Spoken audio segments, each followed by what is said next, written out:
once a week. And in fact, the students just love it. So does the 4th and 5th grade student. They just love the Zoom. Oh, cool. Yeah. So smart. Yeah. I mean, it's a natural for the kids. They love video technology. I mean, they grow up with, their whole life is online sometimes. Yeah, but they love their friends too. Yeah. Right. Yeah.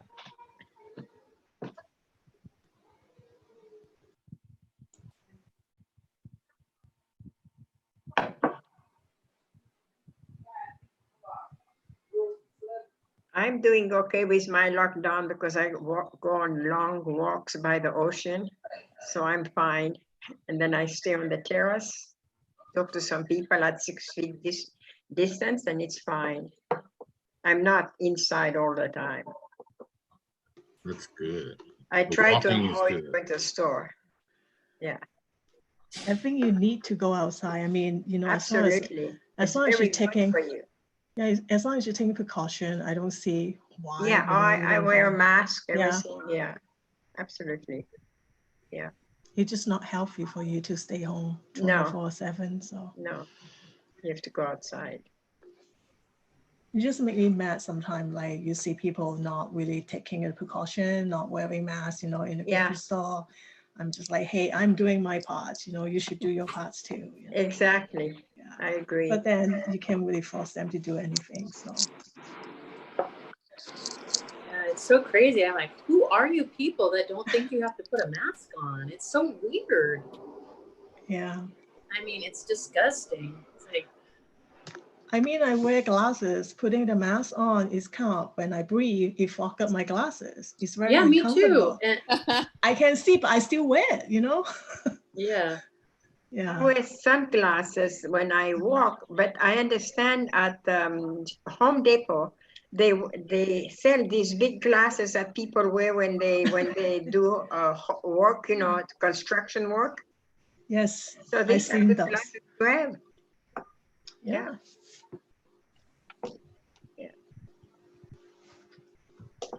Uh-oh, where did oh, there she is. She's on the phone. Susan. Yeah. But it was really a shock to me to see the reaction of my book club people who are very active people, and we are all docents at the Minke Museum, and they have traveled all over the world, sometimes in circumstances that are not really, the best. And they were never afraid to travel any place on earth. And now they're very afraid because this virus is so predictable. Deadly. That's the reason. Contagious. Yeah. Horrible. And you'd never know. And everybody reacts in a different way. It's just too much unknown. It's too much unknown. We don't have enough Exactly. data to really Yeah. know what is going on. A 100-year person might survive, and a 45-year-old man might die. So you never know. Yeah. But hopefully they will come up with a vaccine. I know in Oxford they are working on a vaccine that will be ready by the end of this year. So let's hope so.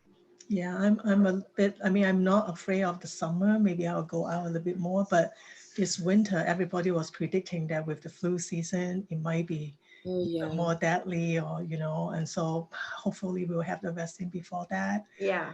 Or, and when people feeling so comfortable going out again and then have them coming back home again, it just, I'm worried. I'm really worried about the winter time, I think, more.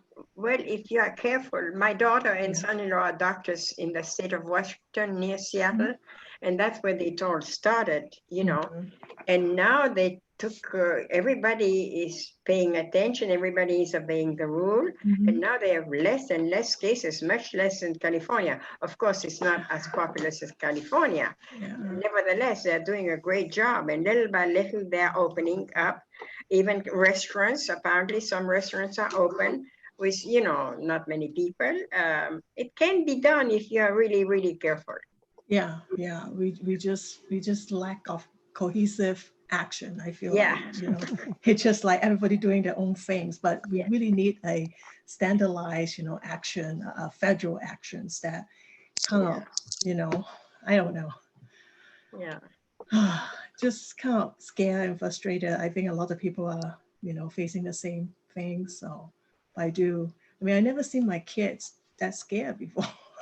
I mean, you know, Yeah. they're only kids. They're like 24 and they're 19. And a couple of times, like, I don't want to go out, you know, they're kids, you know. Yeah. They should be fearless, but they're not, you know. Yeah. It was weird. My son, Mother's Day, my son and his wife, and they, you know, they dropped off flowers for my wife, but we're having this conversation where they're literally on the sidewalk, you know, just trying to make sure we maintain. Right. Yeah. This is just weird. Yeah. But at least you could still talk to each other. Oh yeah. Oh yeah. My daughter gave me for Mother's Day, instead of flowers, she gave me Hi, Ruth. it's called Hi. it's called a coating machine, and it's a cord. It comes with a cord like you have for your iPhone, and you plug it in, and you can put your mask. It's 4 minutes. It takes 4 minutes to disinfect anything. Oh, yeah. Ooh, Nice. Infrared. The infrared. Glasses, everything. It takes 4 minutes and it disinfects completely. So when I come back home from my walk, I put my my mask in there and it works beautifully. You know, you can put your keys, your glasses, anything you want. You know, it's a small box, so you cannot put big. But I put all the phone that I have, everything, and my iPhone, of course. Yeah. So it's a good thing to have. Hi, Georgette. How are you? Hi, Good. Ruth. Oh, hello. Yes. Hi. Hi, Brett. Hey, Georgette. Hello. Hi, Esther. Good to see everyone. Yes. John and I are talking, doing last minute details. And so we're, people are calling us, telling us they don't know how to get in. So I'm going to mute myself again. So, but it's so good to see everybody. Oh, I know, isn't it? Faces. I know. Bruce, I know. hello, Bruce, how are you? Can you hear me? I'm gonna. Yeah, Yeah, hi, how are you? excellent. Wonderful, wonderful. Yeah. And one of my daughters went to Montana to stay with her other sister, with one of her sisters. And they have not had new cases up there for over 2 weeks. Wow, that's Nice. wonderful. Yeah. So she feels safer. So she went, I'm sure she flew to Montana. She went by plane, right? No, she drove. She drove, oh my God, that's a long distance. Yeah, Well, it was just 2 days and, oh really, and okay. she was happy about it. There were no problems and she saw beautiful scenery. And Oh, yes, yes. It is Anyway. beautiful. Good to hear your voice, Ruth. what? It's good to hear your voice. Yeah. Oh, Brett. It's Brett. Brett. Brett. I took my glasses off, so now I can't see who's talking. I see Alan just joined us. Hi, Susan. How you doing? Hi. Hi. Hi, everybody. Hey, Alan. Hey man, how you doing? Oh, Alan, yeah. So Yvonne, I was going to ask you, is that a picture of Bobby Kennedy behind you? It is. It's by Leroy Neiman. Do you know who he is? Oh Yes, I do. Is So that a it's like an literature- etching. I want it. It's mine. It's mine. Oh, just a minute. I love it though. And what's all the way around it is like sentences that he said in public speeches. So all that, what you can see is like shading around it is actually words of his quotes. Oh, cool. Oh. And he said, I want to tell you that he said some pretty stupid stuff.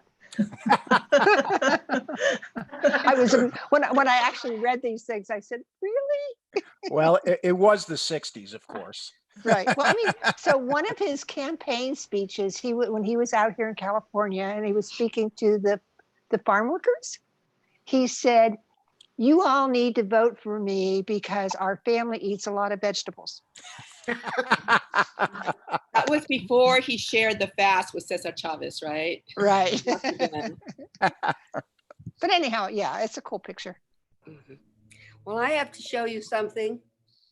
Okay. This was given. Hey, vote for Joe Biden. Yeah, and he says Oh, there you are. can buy these someplace here in POB, I think. Anyway, I don't know how.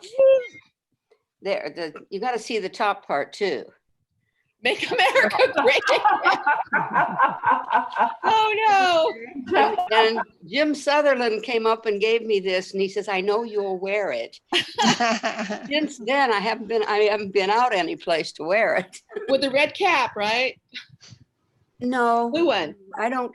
I do have a red cap, but it says San Diego Yacht Club on it. So A blue one. Blue, anyhow, a blue cap. well, if anybody has any interest in getting these, Huh? contact John Laughlin or Jim Sutherland. Thanks.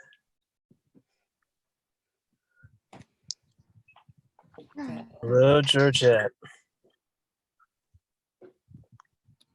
Georgette is being very quiet.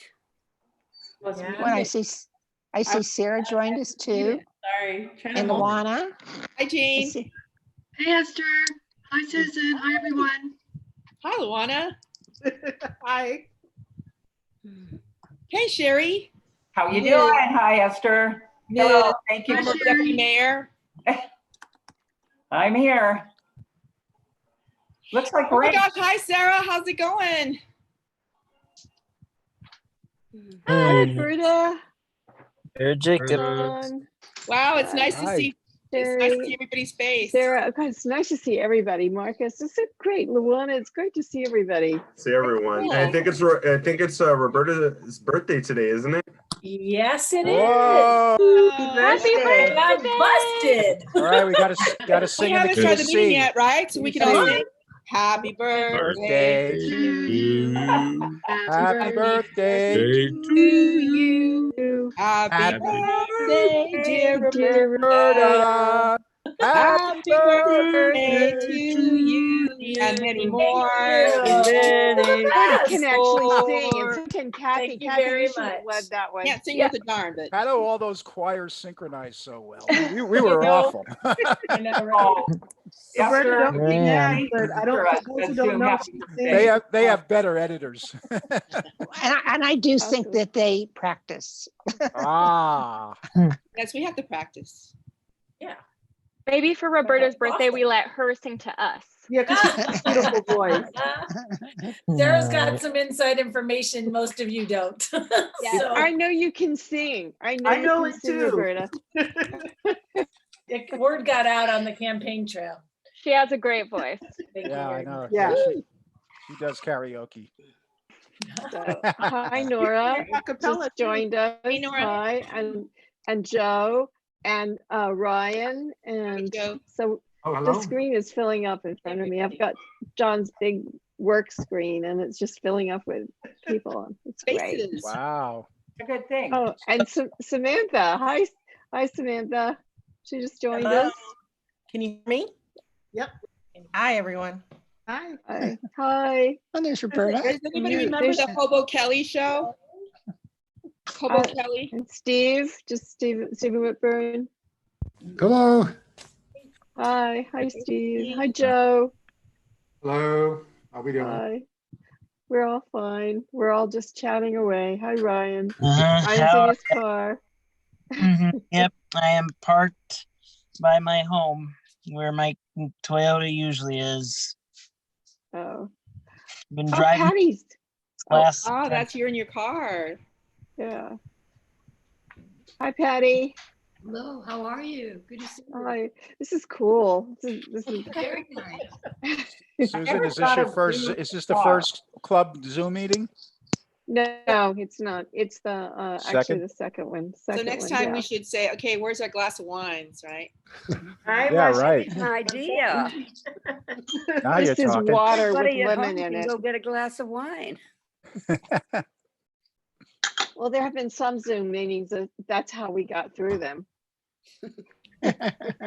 was wine. But not this one, because, yeah, we have to focus. John and I have to focus, so we can't have any wine. Technology makes it a little bit more complicated and a little bit more prone to make a mistake. So you have to be totally on point.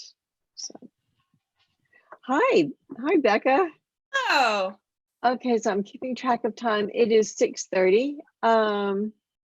I think,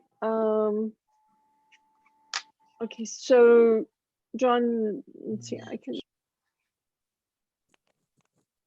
I love seeing everybody's backgrounds, like the official ones and the car ones, also the couch ones, like me. Yeah. Yeah, I notice with each meeting, they get a little better. Some elaborate ones. I like it. You mean before the wine or after the wine? They look better after the Okay. wine. okay, so okay, so okay, share that one, okay. Okay, so I've got, what happened? You got your They're sharing. agenda. Okay, I'm sharing. Okay, I'm posted. sharing. Yeah, we can Okay, see it. so I would like to ask, I'm going to call the meeting to order, and I'd like to have I'd like to have a motion to approve the meeting, please, or the agenda, please. I motion we approve the agenda. A second. Who did that? Who made the motion? It was Becca. Oh, Becca, I move that we approve Sorry. the motion. We approve the agenda. Okay, right.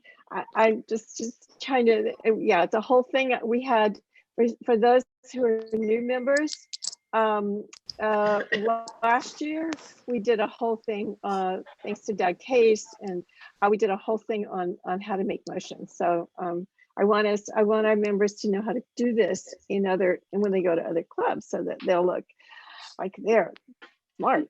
So, okay, so we have that. Let's start off with introducing the officers. So let's, Ramla's not here. Becca, Dr. Rebecca Fielding Miller, do you want to raise your hand? There she is. Hello. And then Ramla's not here. Kathy, do you want to raise your hand and say hi? Hi, There's everybody. Kathy.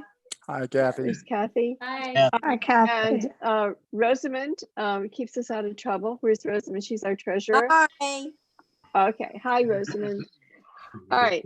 So Becca, Dr. Miller has another meeting that she is going to attend, and it's a meeting on how we can open to set parameters and to figure out how we can reopen childcare. Is that correct, Becca?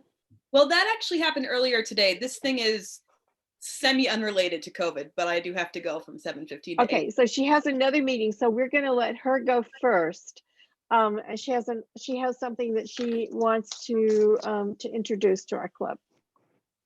Yeah, so I just wanted to, Susan was teasing me in our board meeting because I used to introduce myself and say I'm a doctor, but not the useful kind. And yes, that's not the case anymore, which is a shame.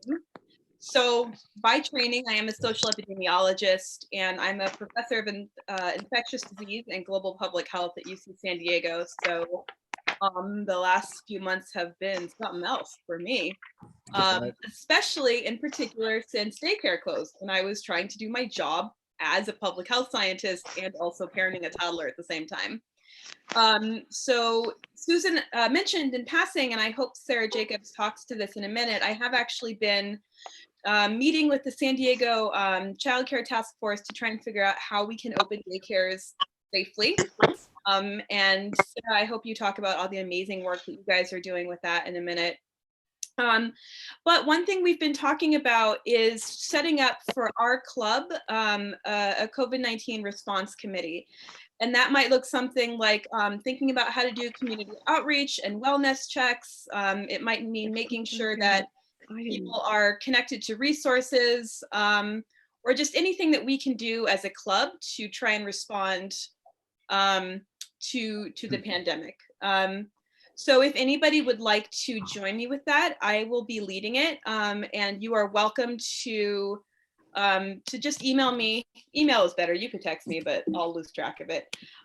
So you're welcome to email me, and we can set that up. I think one thing we've been thinking of doing to start with is writing a resolution as the club to really encourage the county to think about and prioritize childcare providers as we open up again, because we know that most childcare in San Diego and everywhere is provided by women, in particular Black and Brown women. And we know that there is an enormous disparity there where once again, we are asking Black and Brown women to put themselves at higher risk of illness so that the rest of us can, not have our kids screaming at us while we're on Zoom. And I think that's something that that's a potential health disparity that we really have to think about, and I would really like to push. So if anybody's interested in talking about that or anything else related to COVID, so that's where we email sit, me and and we'll proceed forward tomorrow. And Becca, Mary, can you ask everyone to mute yourself, I mean, please? if these idiots, Someone is. I think that's Richard as Sarah Kent comes on. Okay. Okay, all right, thank you. Got a question. Yes, who was that? Esther, me. Hey, Esther. How are you doing, Rebecca? So are you working with the folks that put together the presentation for the 10 million, 5 million from the county and 5 million from the city of San Diego for childcare for essential workers? So this is a meeting we just had today. So that I don't know as much about that as I'm guessing Sarah might, and we'll speak to in a minute. Yeah. But I am thinking about, as we open childcare centers and down the line school, as we know, many children are very damp and lick things a lot. And so basically many of us are about to be connected by a node of 10 very damp and very cute, I like mine, children.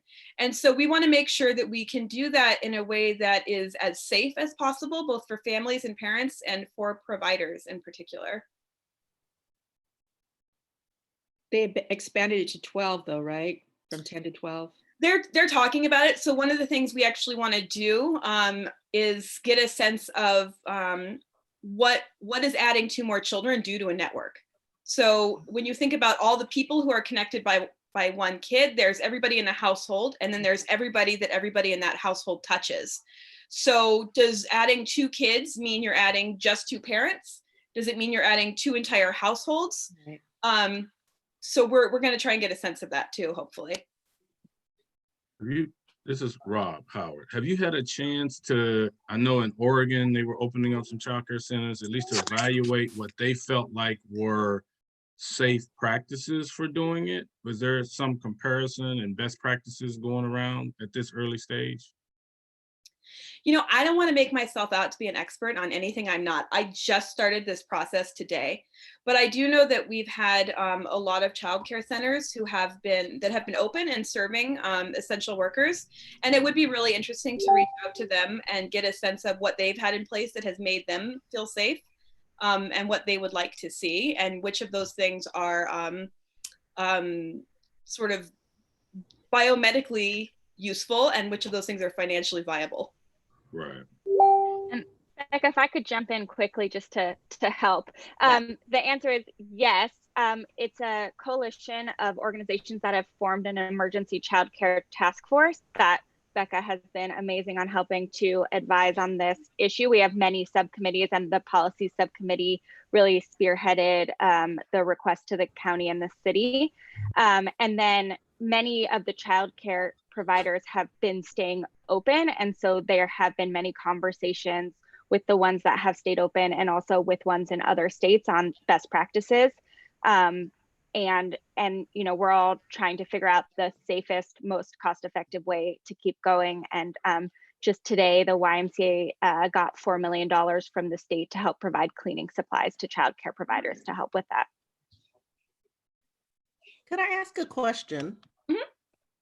When we talk about the move from 10 to 12, are we talking about in a center-based environment, or are we talking about home-based providers? And do you feel that it makes a difference? So I can talk to the numbers. I can't talk to policy around childcare because I'm still getting up to speed on that. My role is to be the epidemiologist. I can tell you that 2 more kids in the room means 2 more households in the room. Right. And when you think that you put your kid is in childcare so you can go to work, and many people cannot work from home. So 2 more people mean 2 more kids in the room means a connection of potentially exponentially more people are connected by those 2 kids. But of course there's a trade-off, right? Because if there's not enough space to put 10 kids in a room, you have to figure that out. So that's one thing that we definitely want to try to assess, is we want to get a sense of how big a network might be connected by all these kids.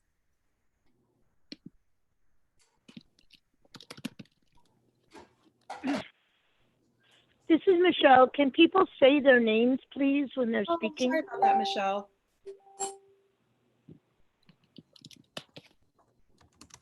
That's good. That's a good point, Michelle. Thank you. This is Becca. Okay, so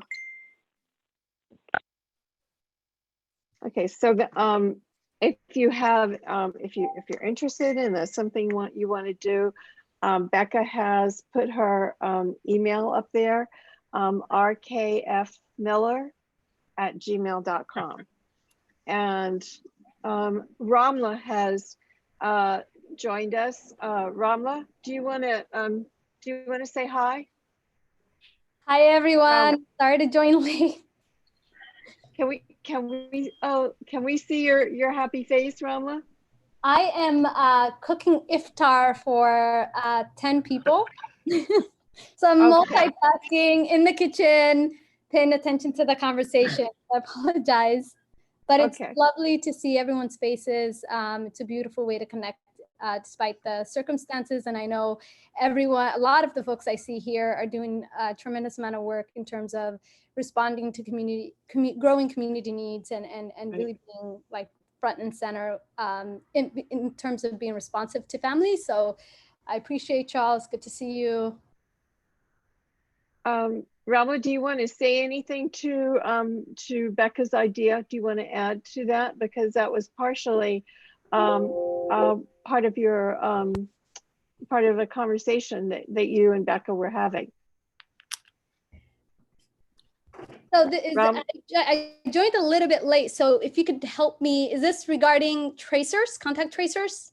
Yeah, so there's a lot of issues around politics and COVID-19 beyond childcare, although that one feels pretty personal to me right now. So like, for example, Ramla, you brought up the issue of contact tracing, which is going to be absolutely vital, is a standard public health practice. And we should really encourage the county to step that up because my goodness. And a lot of communities get really nervous we use the word surveillance when we talk about public health, which is maybe not great terminology. And Ramla had raised some very valid concerns around the idea of people, like members of the government workers tracing folks throughout their communities. To the cell phones? Yeah, exactly. And so we had a call with the governor's office recently. Humaira participated on that call, and we raised a few concerns regarding contact tracers. One, we have not done an effective job generally in terms of crisis communication that's culturally and religiously literate, right? So a lot of people have been ignoring, stay-at-home orders or the ban on gatherings because the messaging from the beginning was not, the crisis messaging in the beginning was not culturally literate. So that's one, right? That has put a lot of people at risk. And I know several people in the community have had to either self-quarantine. We had a recent death of an elder a couple of days ago that we're concerned about. And so, you know, this is like really important stuff. And then you add this level of now, you know, what happens when someone gets sick, and then wanting to understand who they were in contact with so that we can provide appropriate communication and you know, information to those individuals so they're not unnecessarily harming their family members, loved ones, and other folks in the public. Now, how that gets done is incredibly important, right? One, we need contact tracers that come from and understand the communities that we're working in so that it's appropriate, but also like contact tracers in the context of HIV and AIDS education, which is an example that Rebecca had brought it up when we discussed this via email. It was limited to a certain population, right? And the focus was predominantly on protecting, I'm sorry, and I could be completely wrong, and I could be corrected on the call. I appreciate you if you correct me, but that was predominantly focused on, you know, white males getting HIV and the public health concern around that. Like, there are different racial dynamics to the way we respond to public health, and in communities that have already been over-criminalized, over-surveilled.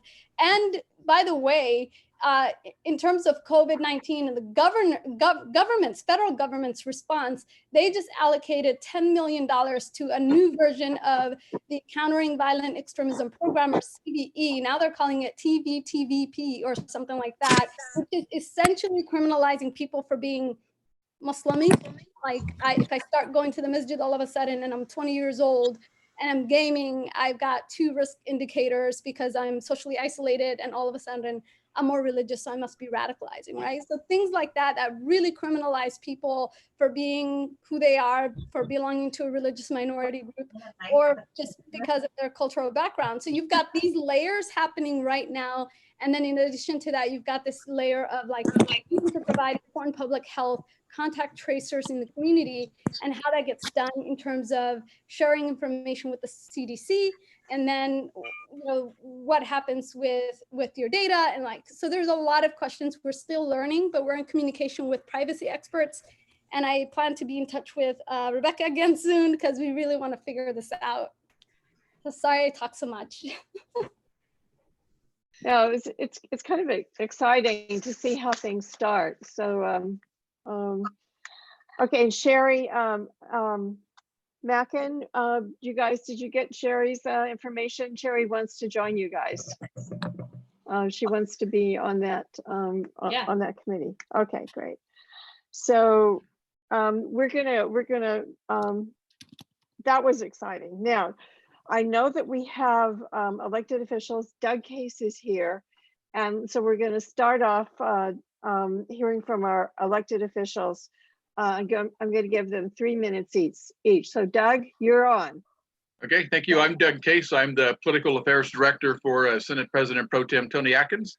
I wrote this out so I can get it done in 3 minutes. The State Senate reconvened on May 11th, and their most urgent order of business is the adoption of a state budget, which constitutionally must be approved by June 15th.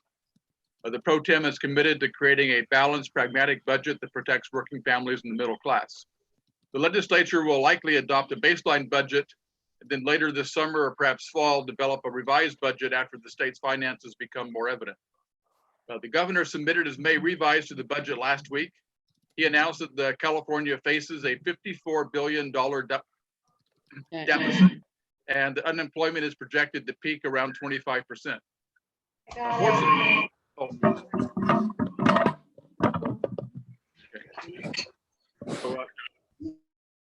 the state's prudent fiscal policies in recent years have left us with a record $17 billion in various reserves.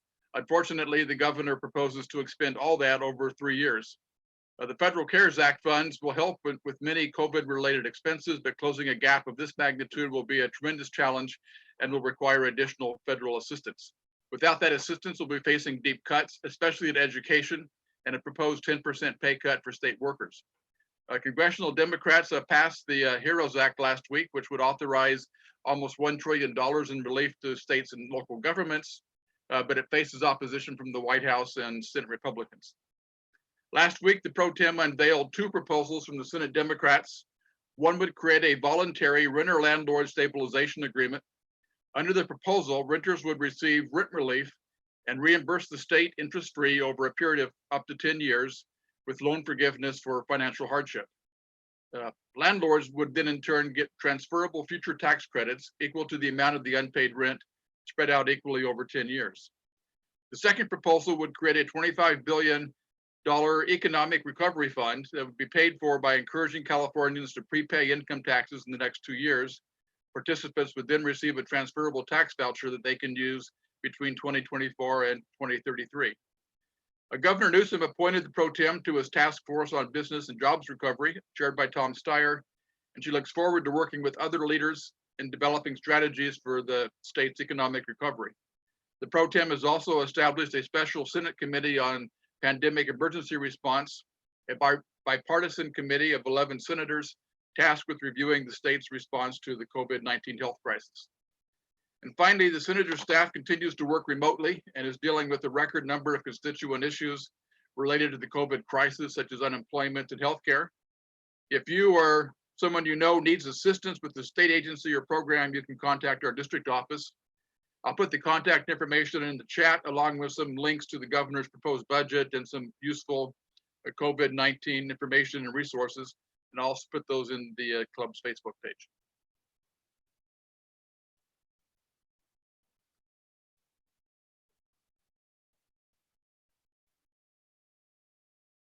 Oh, Susan, you're muted.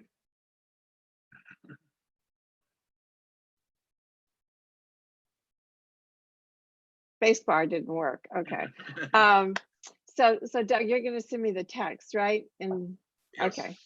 So I'll push that out and put it on our Facebook page. Or I could do it directly, can't I? We can. Yes. Okay. Yes, you can directly. Yes. Anyway, I'll put the links in the chat right now.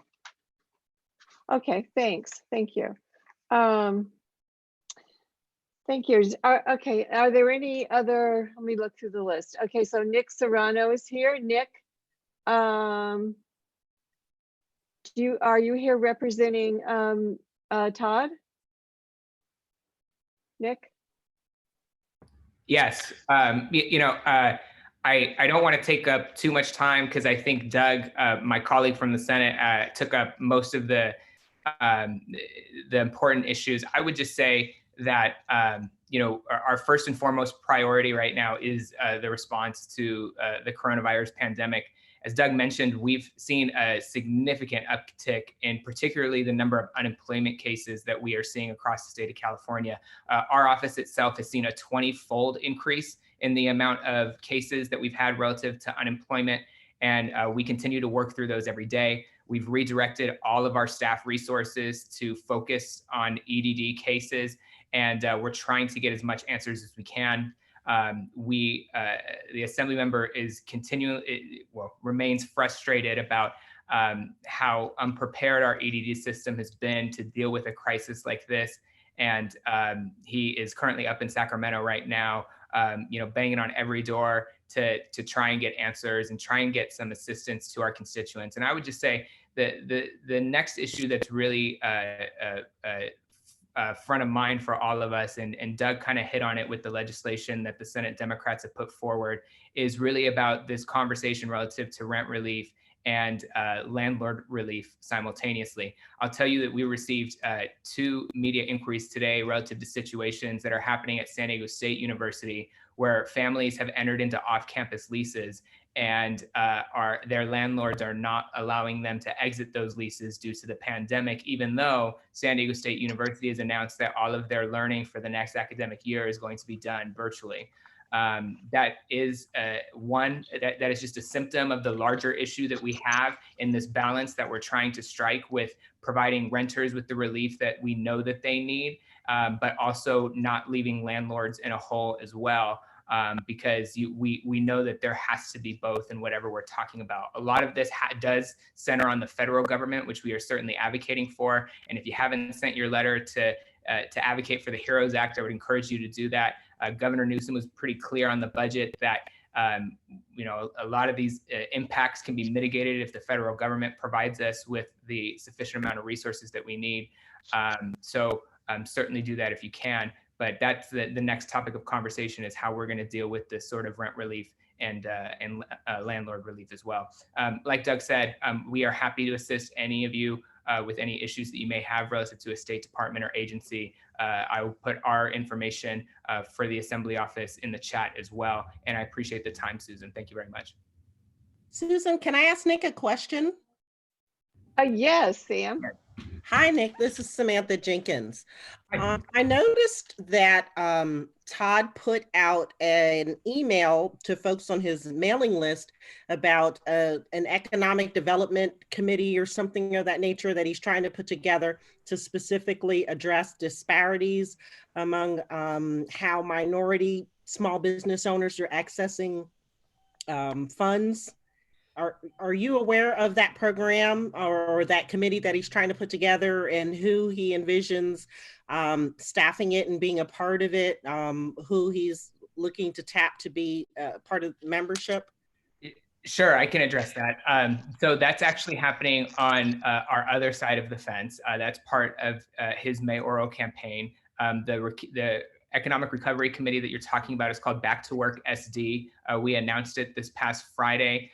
It is a wide and diverse array of elected officials, community members, and industry experts. And the real purpose is to create a blueprint for how our local economy is going to recover post-COVID-19. Again, our first step is really dealing with the public health crisis. After that, how do we get people back to work? How do we get businesses open? How do we kickstart our economy is the question that this group is trying to answer. Happy to provide you with that information about who is on the committee. And we certainly are welcoming feedback on not only that, but also any ideas any of you might have on what we need to do to get the economy moving. We're in the stage right now where we're listening, we're gathering information before we put pen to paper. So Samantha, if you can provide me with your email address, I'm happy to send you that list. Nick, this is Dahlia Balmer. I would like, if I could send you my information as well, in addition to Samantha's, I'd like some information about that as well. Absolutely, happy to. Send that to me directly. And if there's more people that want it as well, I can provide it to Susan and she can send it out in addition. It's completely up to you. Thank you. Yep. Thank you, Nick. Thanks, Nick. Please, thank you. So I just want to ask everyone if you would, I would like for you, because we're all friends and we're all most of us know how to do this. If you're not talking, just be sure you're on mute. Thank you.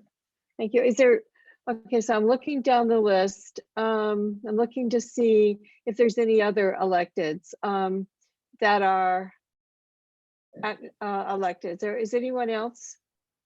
I see candidates, but I'm, Georgette is here. Well, I know she is, but she's on the agenda. Oh. So, I'm sorry? Nora Vargas? Nora is a candidate. So I'm both. Oh, I'm sorry. Go ahead, Nora, then. Oh, if you want, I'll take the 3 minutes and do both. Do you want me to do that?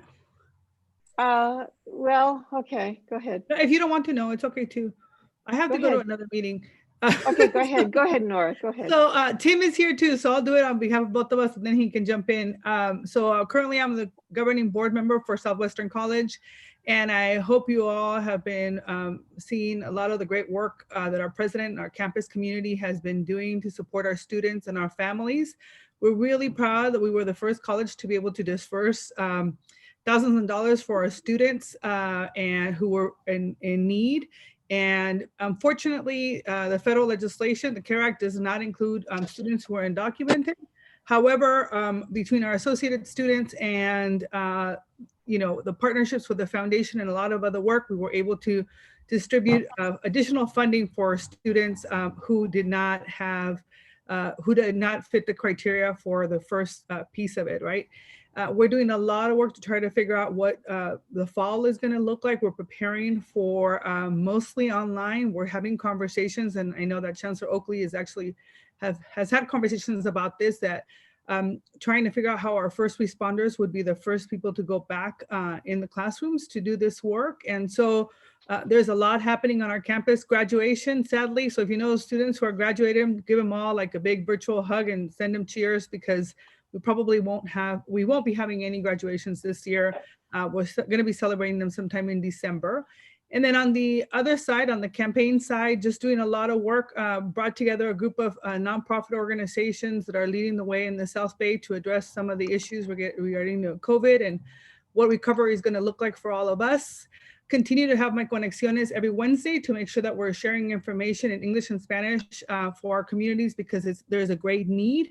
But if you want to be on my Facebook Live, you don't have to speak Spanish. I can translate on your behalf, because this is for the whole community.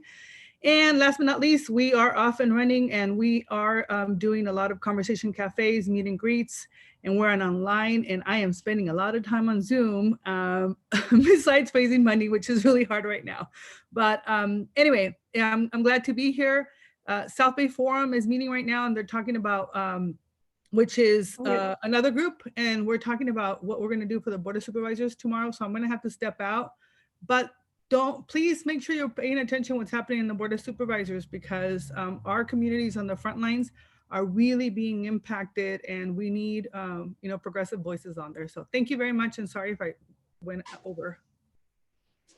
A perfect timing, Nora. Okay, so are there any other elected officials? Thank you, Nora. Thanks for joining us. Nora, by the way, is our endorsed candidate. So I just want to put that in. Are there any other elected officials? Okay. Hearing nothing.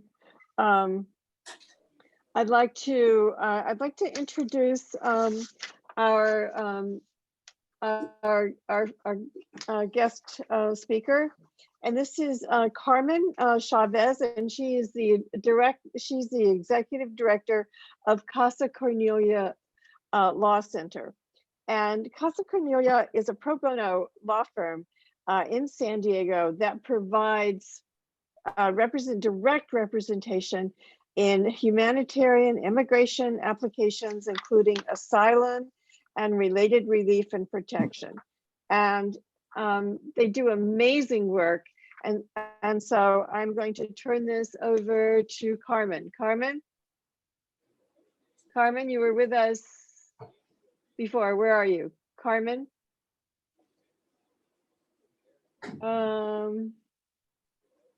Carmen signed in, so. She is here, but she's on mute. You're on mute, Carmen. Okay, I can hear you now. Okay, Carmen. Yeah, do you want to share your audio with us also?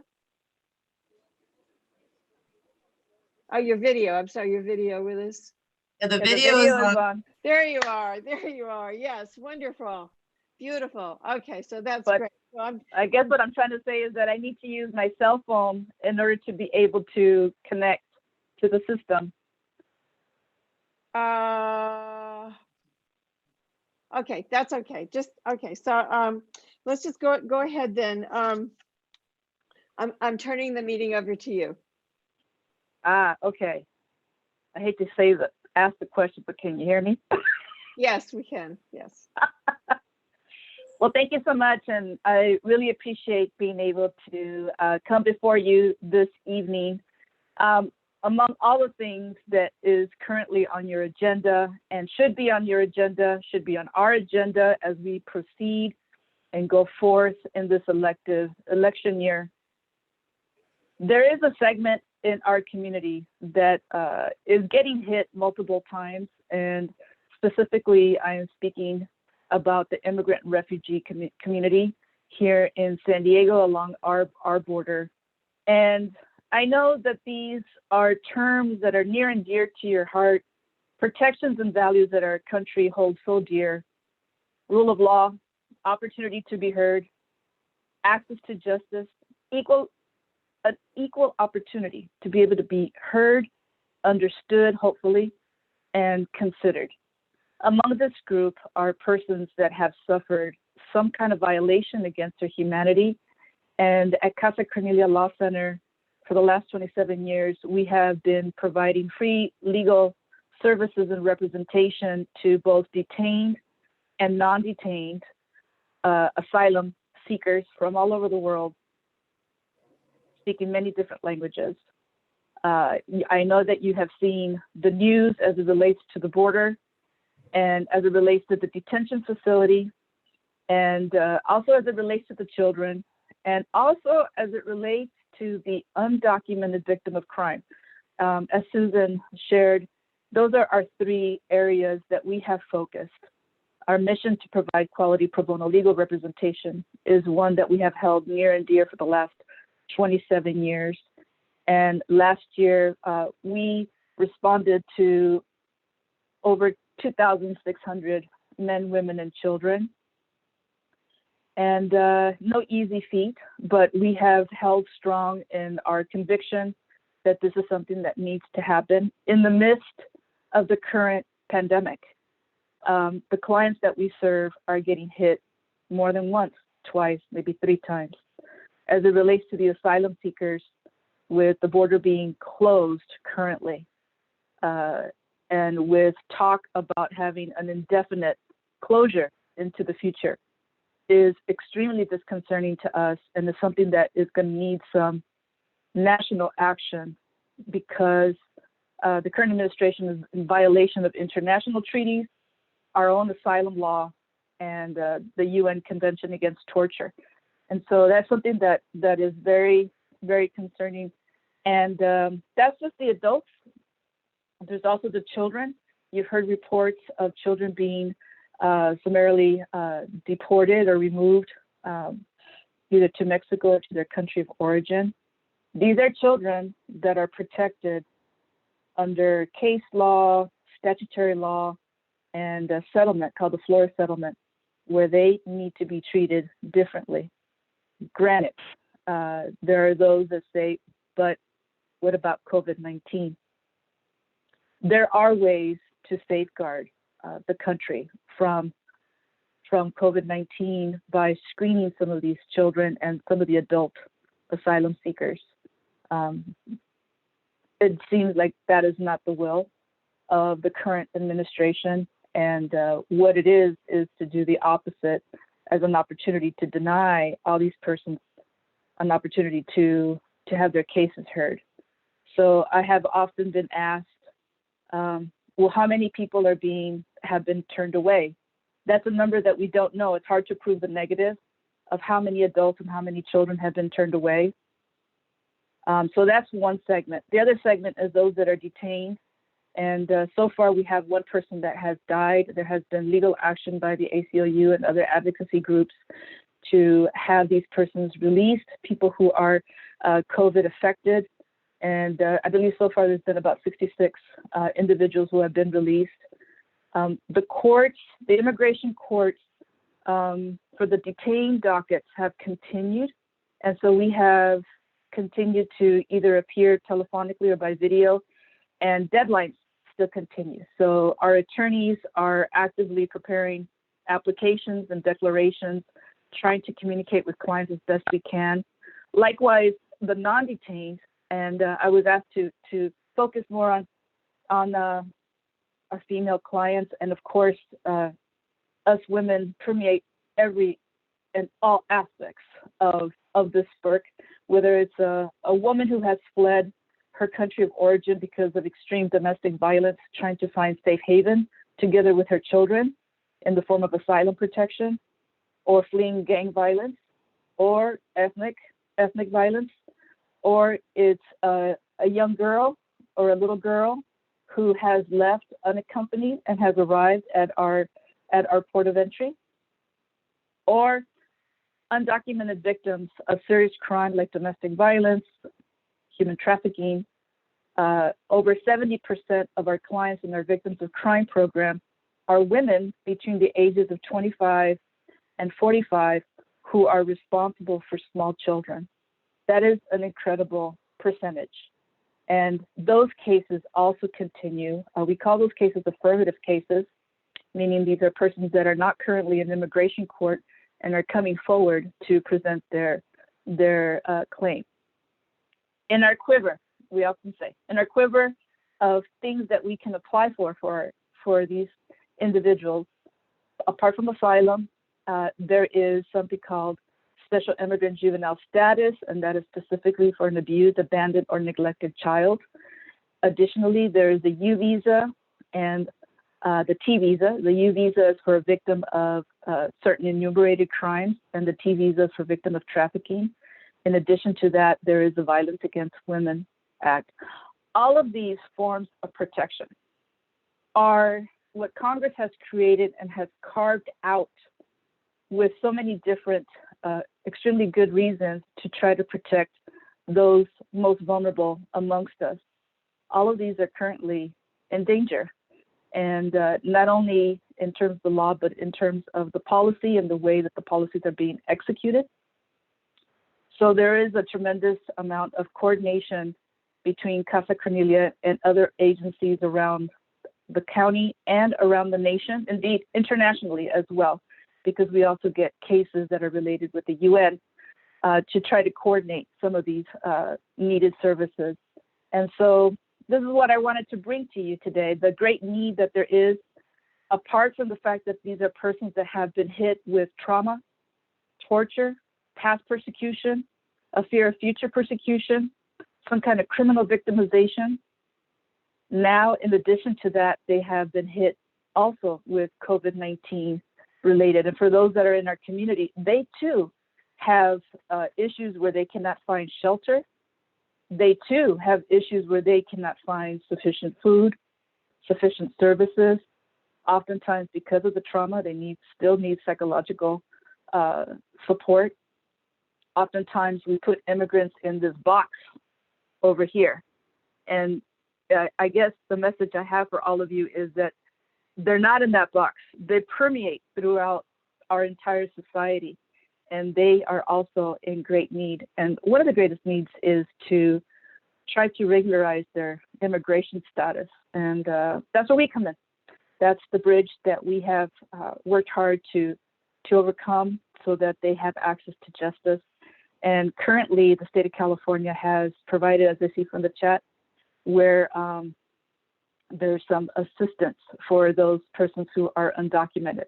I have to tell you though, because I've already fielded some telephone calls, people are afraid, even though that might be available to them. They are afraid. They're afraid how that's going to affect them in terms of being held to be a public charge. And they're also afraid of what's going to happen with their information if they ask for this assistance. Now, there has been, obviously, the organization that is heading up this effort here in San Diego County is extremely conscientious, and I have a lot of respect for them. And they will be ensuring that that information is protected. So, yes, I'm looking at the chat, sorry. Yes, of course, we have worked with many Haitian immigrants over the years and have represented them both defensively and affirmatively. And so that is some of the work that we've been doing. We are a staff of 29 committed persons, professionals there at the office. We have a staff of 18 people, and our mission continues. And apart from everything, the legal services is also to provide education to the community on immigration law and policy. Hence, this is what I'm doing now. There's so much going on in terms of the way immigration is being carried forward. It's always been a challenge. I want to share with you that it has always been a challenge. I think that since the start of my legal career over 20 years ago, I have been in a constant state of struggle. People ask me, well, what's different now? If it's always been tough, why is it different?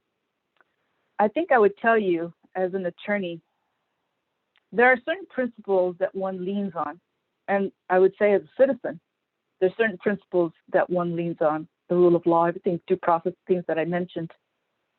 Somehow, in the current environment, it doesn't seem that we can lean on that as much as we have in the past. So it really requires constant vigilance and hard work and focus. And it's just a pleasure to be with all of you. and to know that you're on the bicycle with us in the figurative sense, and to ask for your support. These are persons that still need to find a safe haven, and it is so difficult to go through this process without an attorney. The percentages ebb and flow, but it could go anywhere between 2% and the 4%, 14% chance that you will get your case granted without an attorney. So against those odds, which are great, there rises the understanding that there needs to be access to counsel, and there needs to be access to expert counsel in order to carry the case forward. The cases are getting more difficult. The burden of proof is getting steeper. And so it definitely involves many different actors. And we don't do this work alone. There's people that support us and believe in us. And then there's incredible volunteers from the private bar, volunteer attorneys, law students. And I see someone here who once clerked at Casa Cornelia and is doing amazing things. And then, of course, we have interpreters and translators that help us with all the languages. There has been over 70 languages. In 2019, there were 70 languages and various dialects of people.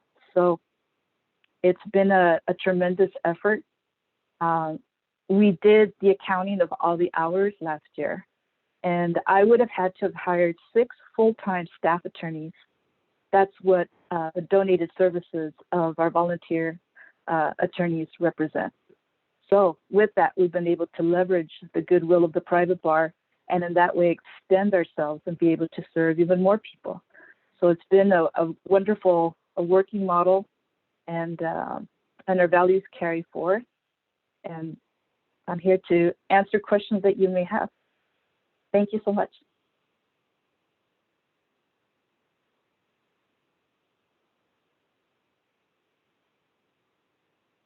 Okay, so Alina, you have your hand up. Yes. Okay. So first of all, thank you so much for everything you're doing, Carmen. Second thing is, I just found out that when these folks, when they have their case hearings, it's not in the same location. They have to travel. Like, for example, I just received a case in my office today. Someone has to go from Bakersfield to New York in June, and they can't travel because of the coronavirus. But if they can't get there, they will miss their court hearing. I mean, can I speak to you on the site about this? I mean, how does that? Of course. I mean, generally speaking, if something like that happens, I don't know the procedural posture of the case. Why New York? So I wouldn't be able to answer that question here in open gallery. But it sounds like the person needs a change of venue. Okay. Yeah. I'm available. I'm available off this call. Okay, I'll contact. Thanks, Alina. Thank you. So Mary McKenzie, you have your hand up. Mary. There we go. Muted by host, it says. Unmuted by host. There we go. Hi, Carmen. I don't know if you remember me. Yes, I remember you. Several years ago, we awarded you a Human Rights Award from the United Nations Association. So it's really nice to see you again and know that you're still doing it. Thank you. Carmen, I had a couple of questions I wanted to ask you. You touched on a couple. First, do you need more volunteers? Is the first question. Always. Okay. So we call you up? You can call me up. Okay. The second one was, there's 2 more. COVID and the Otay Mesa Detention Center.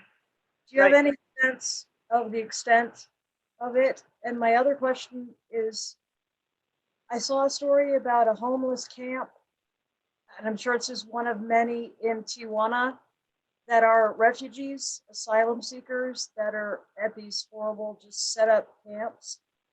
Can we on this side of the border help them? That's basically my 2 questions. All right, those are great questions. The first one you mentioned about the Otay Mesa detention facility down at the border. It is a detention facility that houses about 2,000 souls. There are different immigrants that are there. There is a large percentage of them that do not have a criminal record. They are seeking asylum protection from all over the world, largely from Latin America and African nations. But there's also persons from Russia and other countries. And you've seen in the news, there are about 200 persons that have been identified as being COVID affected. And there was a lawsuit that was filed, and that's how that number was found. So these are not, this is not data that easily comes forth voluntarily. It came forth through legal action. So far, my understanding, there's been about, Judge Sabra ruled in favor of the order to release many of these individuals. And I believe about 66 have been released from the detention facility to self-quarantine or quarantine with family. Having said that, there's still more people that are there. Listen, it's a detention facility, it's a prison. And if any of you have ever been there, we're talking barbed wire, cement blocks, social distancing. No, not gonna happen. Having a mask and all these other things, I don't think that's been happening as readily. Probably now more so because there's been more attention to it. So that's a situation at the Otay Mesa. And as it relates to persons that are in Tijuana, there are large segments, thousands of persons that are in Tijuana, just half an hour from here in our border region. And I would say that they're all over the lot. There's some that are in camps. There's some that have taken refuge with Mexican nationals. There's some that are with faith-based organizations that are assisting them. But you probably have seen in the news that Tijuana itself has had a tremendous health challenge in trying to face the difficulties that COVID-19 has provided them. I mean, if we're having difficulty and supposedly we have so many resources, I know, I should put that in quotes. You can imagine in Tijuana, they really have suffered. So persons like the ones I'm describing are in tremendous need. So there's different ways to there's some very reputable organizations that are willing and able to take either, right now, I think the best way to do it is honestly is monetary support, because it's really hard to take things down there. And who's going to take it down there, like clothes and food and the like? I would imagine that they would much prefer the financial, and then they can go to the grocery store and buy the food that the shelter needs. I can give you a few reputable organizations that I know, but Mary, you probably know a few of them yourself through your work. I was thinking of Al Otro Lado. Al Otro Lado is providing some legal orientation to persons that are there, and they are also connecting people to shelter and food and the like as well. The other one I would mention is Casa del Migrante. They've been around for over 35 years. They've been very successful in their program. They provide services both to men and also women, and women with small children. So Casa del Migrante and Casa de la Madre Asunta are two great organizations. They are shelters. They provide shelters. So let me know if you need a contact for the other organizations. Yep. I will. Thank you. Thank you, Carmen. Right now, I'm going to recognize Tim Nader.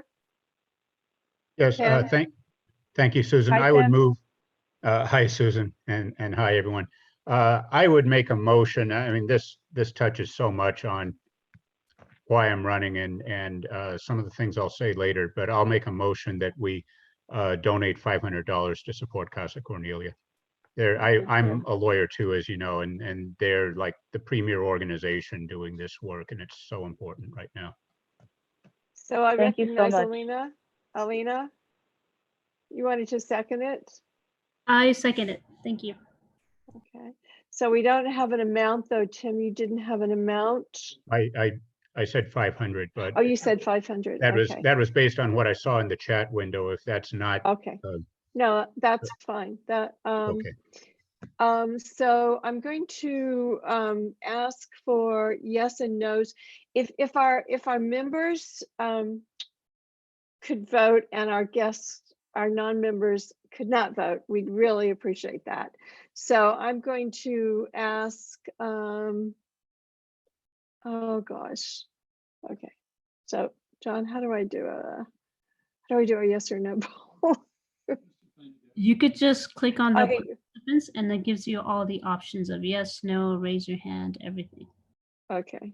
So everyone who's in favor of $500 who is a member, would you please say yes? And then everyone who is not in favor, just say no.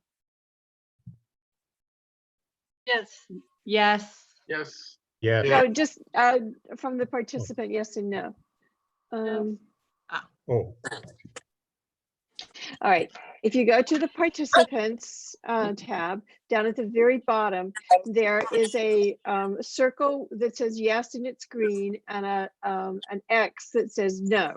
So if you would click on one of those, that would be helpful for us. And if you are member only, please.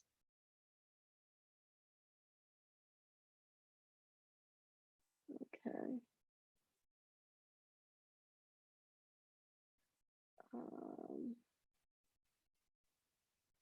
I don't see any no's, so I'm going to declare that this is unanimous, that everyone unanimously decided to donate $500 to Casa Cornelia.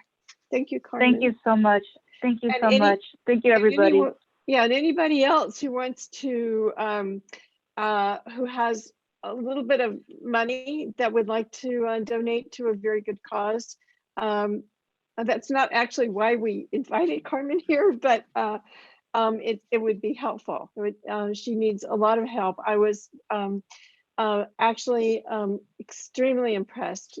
Rosamond and I went to a presentation that Carmen, the Casa Cornelia gave, just to educate people about what they do, and it was just so impressive. And it was so sad to hear some of the attorneys who work for Casa Cornelia and their stories and how hard it is and how hard this administration has made it extremely difficult. So thank you, Carmen. Thank you so much. Thank you so much. Thank you. I thank you so much for all of your support and your goodwill and think of us. And we will continue to go forward because that's what we do. Okay. And so I know all of you will too. I will let you go. And somebody wanted to volunteer. Susan has my email address and she can pass me that information. Thank you, everyone. Okay. Bye-bye now. Thank you, Carmen. Thank you. Bye-bye. Thank you. Okay, so John, I need some help. Okay, there we go. Okay, so our next speaker is Sarah Jacobs, and Sarah is going to be talking about her nonprofit, San Diego for Every Child. Sarah?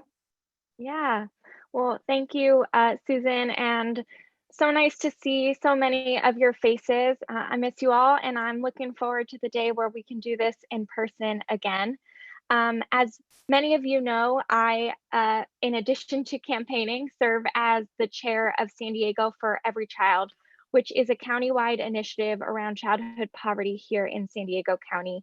And as soon as we learned that schools were going to be closing, we immediately convened a series of phone calls across the county to identify the key needs of children.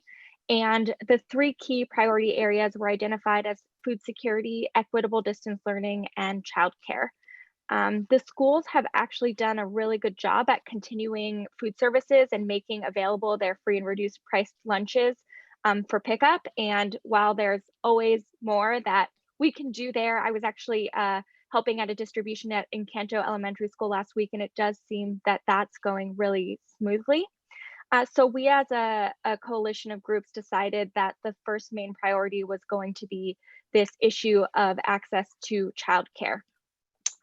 So as Becca mentioned, we helped set up an emergency childcare task force that is an amazing coalition of groups from direct providers to policy organizations, the unions that represent providers, police, firefighters, the workforce partnership, a number of groups. And we, in the beginning, were meeting every single day.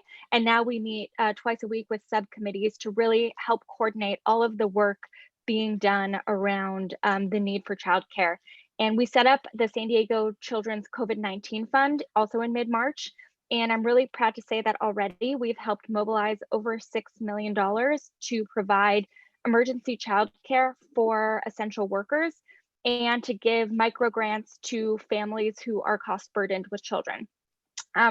So as we were talking about before, the County Board of Supervisors has voted to approve $5 million for this emergency childcare, contingent on the City of San Diego also approving $5 million, and the vote is tomorrow. So please do call in with your support. We're feeling very optimistic about that vote. And that will be an additional $10 million, which is really, really needed. The $6 million we already mobilized, we've already gotten out the door. The need is that great. And one of the things I think is really important, I know someone mentioned the examples in Oregon and other places. And one of the things we were really intentional about doing here in San Diego is that instead of creating pop-up childcare centers, which is what a lot of other entities did, we wanted to make sure that we were going through existing childcare providers so that we could retain that capacity and that infrastructure so that when we are reopening, we have that infrastructure in place. We know that, you know, we can never really open the economy if we don't have schools and childcare facilities available for people's children. And so we've been able to work through existing channels and existing providers. And that has, I think, proved really meaningful and also enabled us to get the funding out faster because we had those systems in place already. We weren't creating new things. We're also using childcare hubs as a way to distribute other essential services and needs that we are seeing from people. A lot of essential workers have told us that by the time they're off of work, most grocery stores, food banks, etc., are closed. Similarly for the childcare providers themselves. So we're actually using childcare centers as hubs to distribute food and supplies and diapers. 2 weeks ago, we did a big distribution where we distributed 750 cleaning kits to childcare centers across the county. And as I mentioned earlier, we just got $4 million in state funding for cleaning supplies for childcare providers so that they are able to stay open, reopen in a safe manner. And we're really grateful to all the work Becca is doing to help us ensure that we're providing the best guidance possible, working with the county public health officer and with the state for these childcare providers. We're also, we formed an equitable distance learning task force co-chaired with the Classrooms of the Future Foundation, which is affiliated with the County Office of Education. And that is really playing a similar role where we're bringing together school districts, community organizations, nonprofits, parents, teachers, philanthropy, corporations, all of the stakeholders needed to both address the immediate connectivity needs that, you know, we've heard from so many people as a key limiting factor to their ability to do distance learning, but also making sure that as we're addressing those, we're also addressing the more intermediate and longer term, both connectivity needs, but also equity considerations around digital literacy and other issues. So that's been our real main focus. Two other pieces that we've been working on is that, as many of you know, in the CARES Act that passed Congress, there's direct financial assistance to individuals and families for many low-income families who make under a certain threshold of money, they actually don't have to file taxes, which means that they will not immediately receive this funding, which means in essence, the families who need the funding the most will actually need to do an additional step in order to receive it. So we've been doing a public advocacy campaign, working with partner organizations to get the information out there on what form they need to file with the IRS to receive that economic impact payment. And then we're also doing advocacy in addition to what we're doing with the county, the city, and the state around childcare funding. We're also working with Congress on the need to expand both funding and eligibility for the SNAP or CalFresh, increase the immediate assistance to individuals, and also increase the dependent assistance so that families with children are getting what they need. And then advocating for federal funding for childcare assistance. In the HEROES Act that just passed the House, there was $7 billion for childcare. It's estimated we need about $50 billion to actually be able to keep our childcare infrastructure and stabilize it, and then provide childcare once we start having folks going back to work.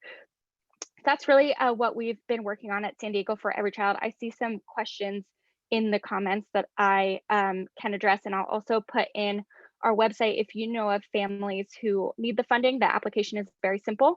We don't ask immigration status for a reason, so that anyone who needs it is able to get it, and that's also where you can make a contribution if you are interested. Great questions. How is San Diego for Every Child different from other similar programs in San Diego?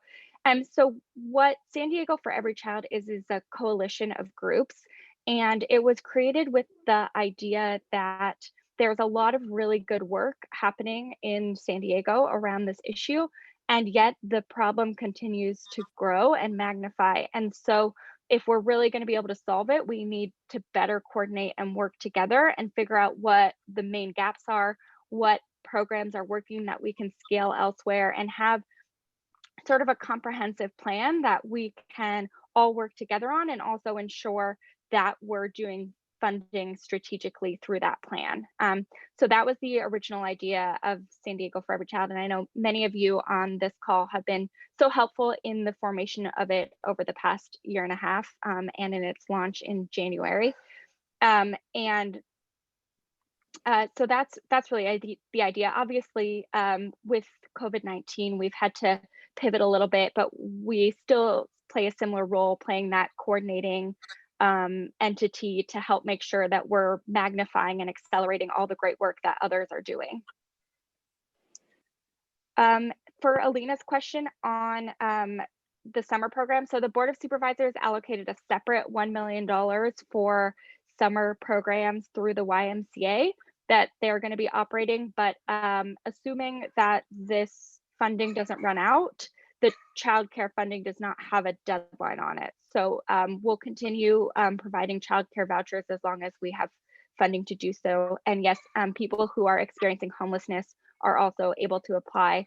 The childcare funding is only for people who are doing essential jobs, and then jobs as they become allowed by the state. But the micro grant is for any family who is cost burdened. Lena has a question. She has her hand up. I'm so sorry. I know I've been talking a lot tonight, but I really care about this childcare issue because I have an education background, so as a teacher. But however, I don't have a family, but I see a lot of teachers putting their kids into daycares while they're teaching. And most of their income is actually spent on childcare. So at the end of the month, when they look at their paycheck, it's just not sufficient. So I want to thank you for actually coming up with this issue. But I also wanted to know, does this extend to like teachers and other people as well? Or, you know, I mean, I have a lot of questions, but I think I'm going to keep. Yeah. Well, you can feel free to reach out to me directly with questions if they're too specific. But in general, the childcare funding right now is only workers who are considered essential workers by the state are eligible for the funding because it's a state program. The micro grants and smaller childcare grants are also any family with children is eligible for. And then I should say another component of this is we're also providing funding directly to childcare providers, which, as we know, are often women and women of color in particular, often low paid jobs. And so this is helping make sure that they're able to make it through this difficult time as well. Gretel had a question. She's had a couple of questions. Gretel, do you want to ask your questions? Yeah, because Loxie Grant spoke at the Progressive Dem meeting, and I know that Tasha Williams has families that need that assistance. So I need to know if there's a link or information that I can share with them. Yep, absolutely. And I've talked with them, and we're working with them. So I just put the link in the chat. So any family, even if they are not an essential worker, is eligible for a micro grant of $100. And you know, we've heard from a lot of families that has been really helpful in helping them to afford groceries, diapers, all of that. The child care services right now are only for essential workers, and then we'll expand as the state begins to change who is allowed to be working out of the home at this time. So the child, sorry, I'm probably out of line, but it's just childcare, and you were saying other services. I think you said diapers or other things that can be offered to them, correct? Yeah. Okay, thank you. Mm-hmm. So Dahlia has some questions. Dahlia, do you want to ask those questions of Sarah? Dahlia? Yes, I'm here. Can you hear me? Yes, we can. Thank you so much. Hi, Sarah. Good to see you. Hi. I just want to make sure I understand. I'm not really sure what the program is. I heard, is it just COVID services? Is this something that's childcare for essential, micro grant for families? Like, can you, I know you said so much information, but what does this program do?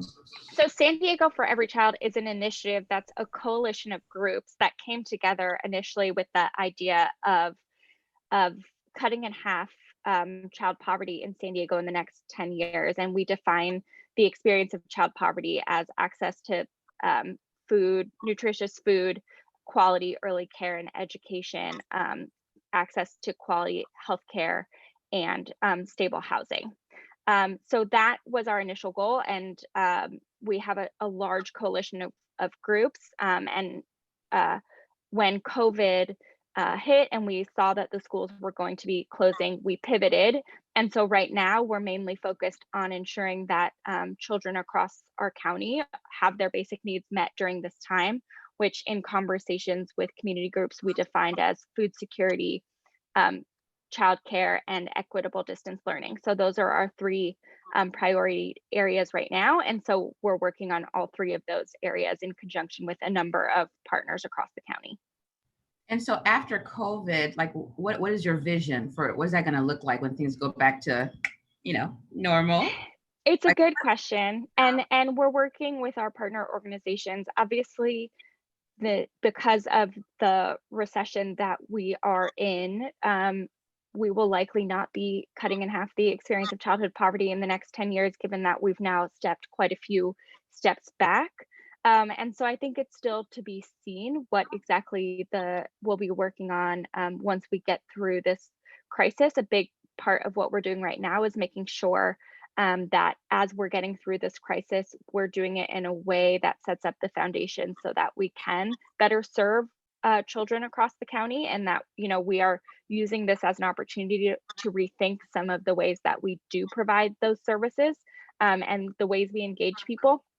One of the things we're really intentional about is actually having the families who are experiencing poverty themselves be in the decision-making seat. So they do a lot of the deciding of where funding is going, what's prioritized, et cetera, always trying to be very responsive to the fact that they have a lot on their plate too.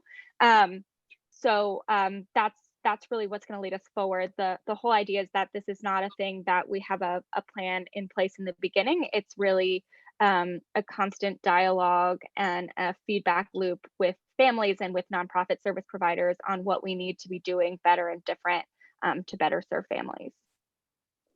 Thank you, Sarah. We appreciate you coming and telling us about the wonderful nonprofit that you have and that you're setting up. Thank you so much. Of course. And next, we like to welcome the San Diego City Council President, Georgette Gomez, and Georgette's going to talk to us about what the city is doing. Yeah, thank you, Suzanne, and it's good to see everybody. I know that it's been very difficult, and as an elected, I can tell you that the pressure of responding to COVID has elevated even greater. So it's just been quite something at a personal level. I just wanted to share that. But we're doing our best. As soon as COVID we were reacting to COVID early on, I knew that that as we were moving forward and making very tough decisions at the local level, I knew right away that by closing some businesses and seeing how one of our major employers, which is the tourism industry, was getting hit significantly, I knew that that people were going to get hit, and a lot of these folks that got hit from the beginning were low-paying workers, right? So I knew that a lot of folks were they were already living under some pressure conditions, living paycheck by paycheck. So right away, I within a week turnaround, which if you guys know, in the city of San Diego or any government agency, things introducing policy within a week is very difficult to bring forward. So we right away brought forward a eviction moratorium, both for renters to ensure that they're protected and not being evicted, but also protect our local businesses from not getting evicted as well. So that's something that passed. It actually expires at the end of this month. So tomorrow, aside from the money allocated for the childcare from the city of San Diego, the $5 million, we're also extending the eviction moratorium for one more month. So hopefully people would love to participate in this and really express support, which is really critical as we're trying to figure out how to support the renters to ensure that they're actually coping with their payments, because we know that eventually that has to be turned around into money and they have to pay their rent. So I've been working really closely with the state and the federal government and making sure that there is a real conversation and how to really address the support that needs to occur for our community, since we do have a huge renter population, a lot of tenants. So that's really important. And really would love to get people's support tomorrow and making sure that we are extending the eviction moratorium, which is really critical as we move forward with addressing the bigger side of things of rent. So that's in the works and that's already in motion.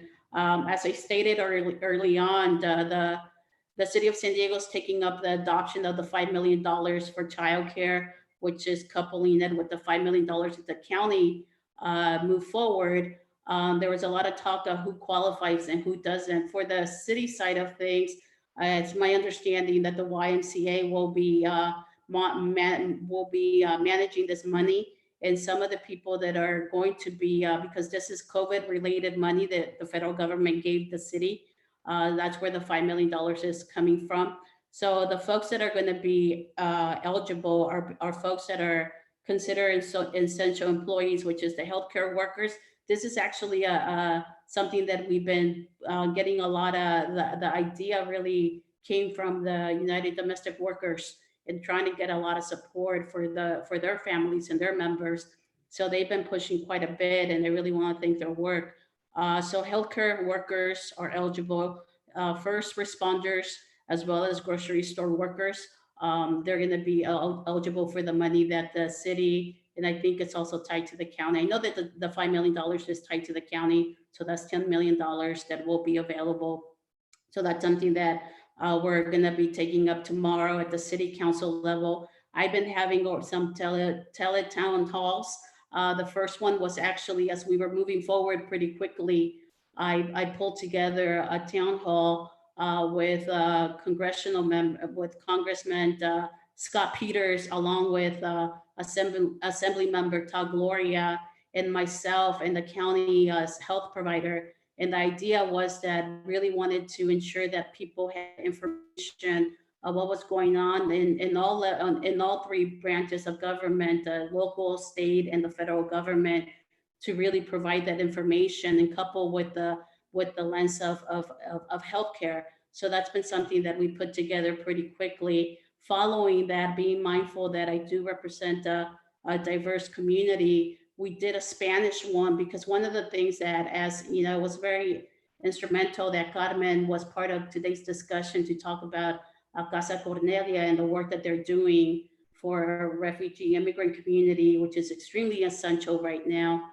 So I did a Spanish town hall with Congressman Correa, with ACLU and the Employee Rights Center, because right now because of the administration and such a hateful rhetoric that he's pushing forward, there's so much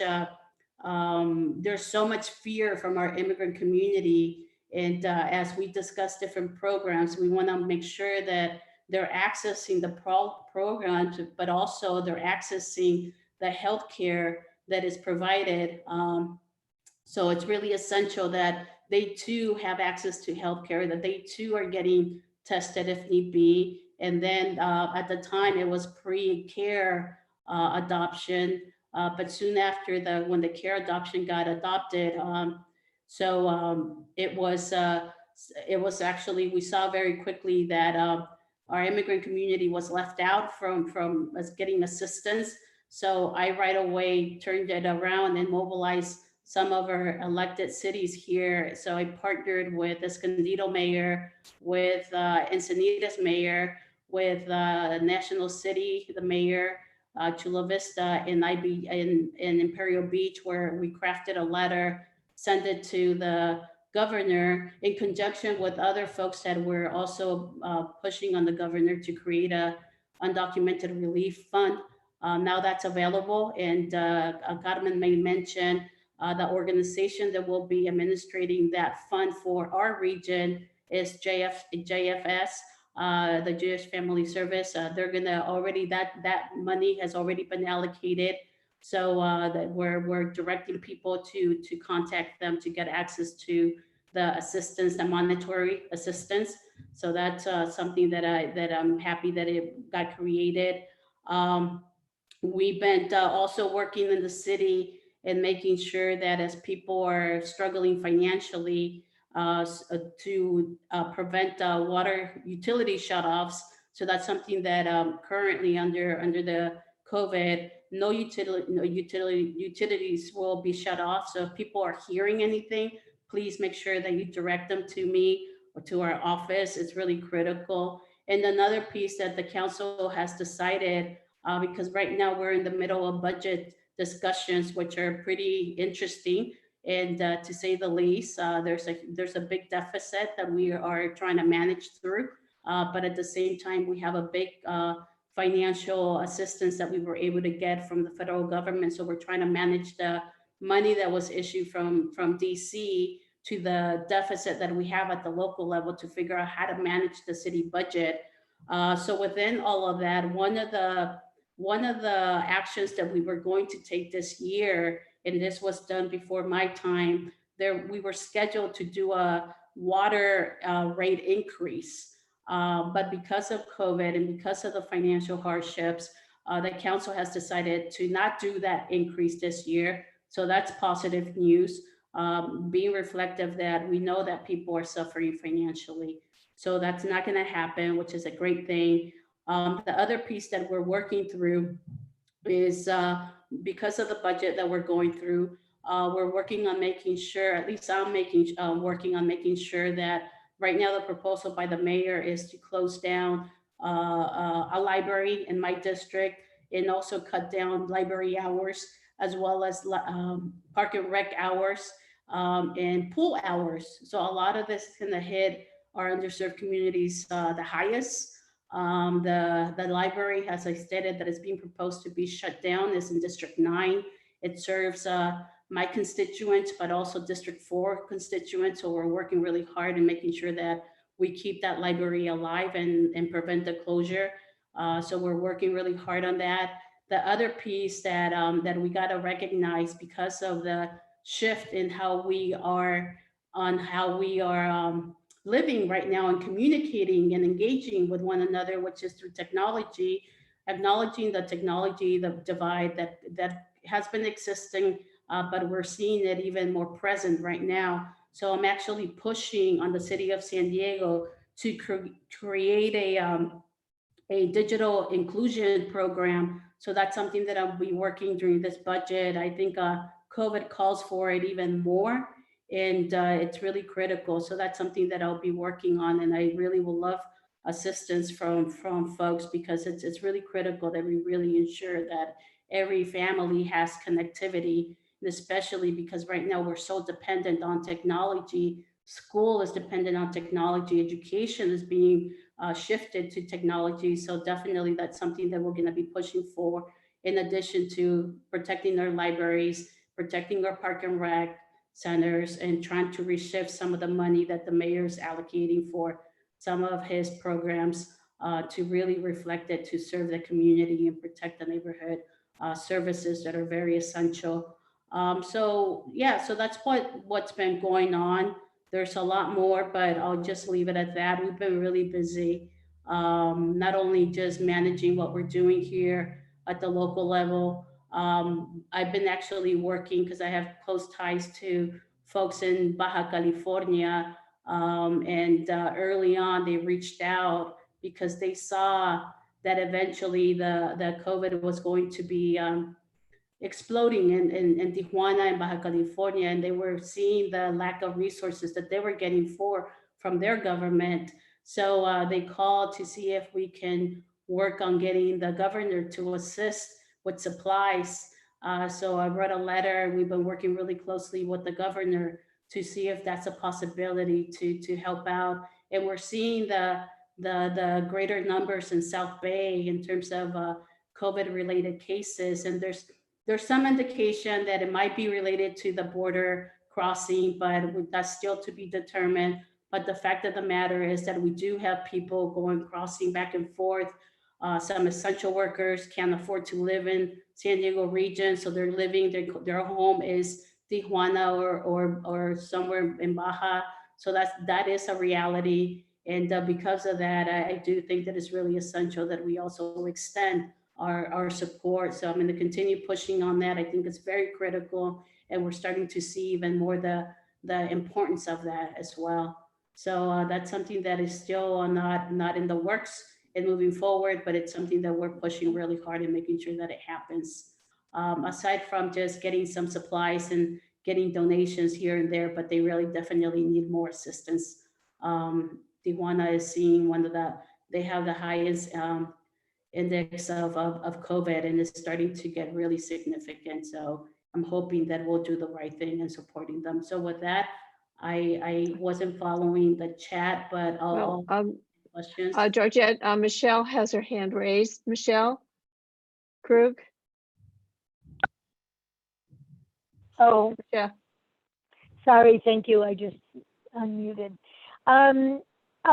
Georgette, I'm just wondering about that $5 million. I was at the County Board of Supervisor meeting when that proposal came through, that they would do it only if the city also donated that same amount of money, and that's fine. I don't know why one agency thinks it should control another agency, but I wonder if that $5 million from the city of San Diego is specifically going to be used for city of San Diego families, as opposed to the other $5 million from the county being used elsewhere. I mean, is it dedicated funds for city of San Diego families?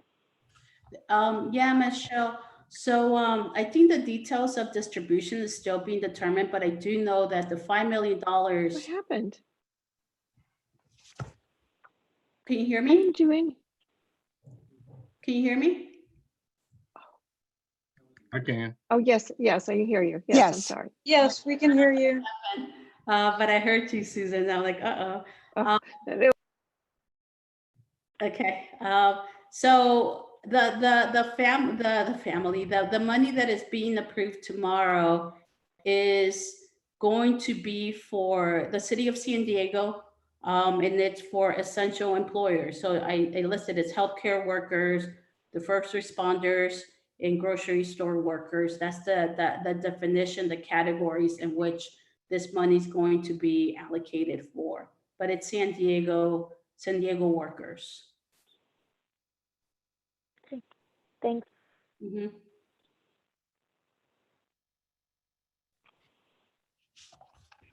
Okay. All right.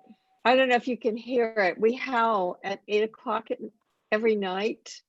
I don't know if you can hear it over, but there's howling going on. So I was trying to mute. Let's see. Alina, you're next. Hey, Georgette, how are you? Good.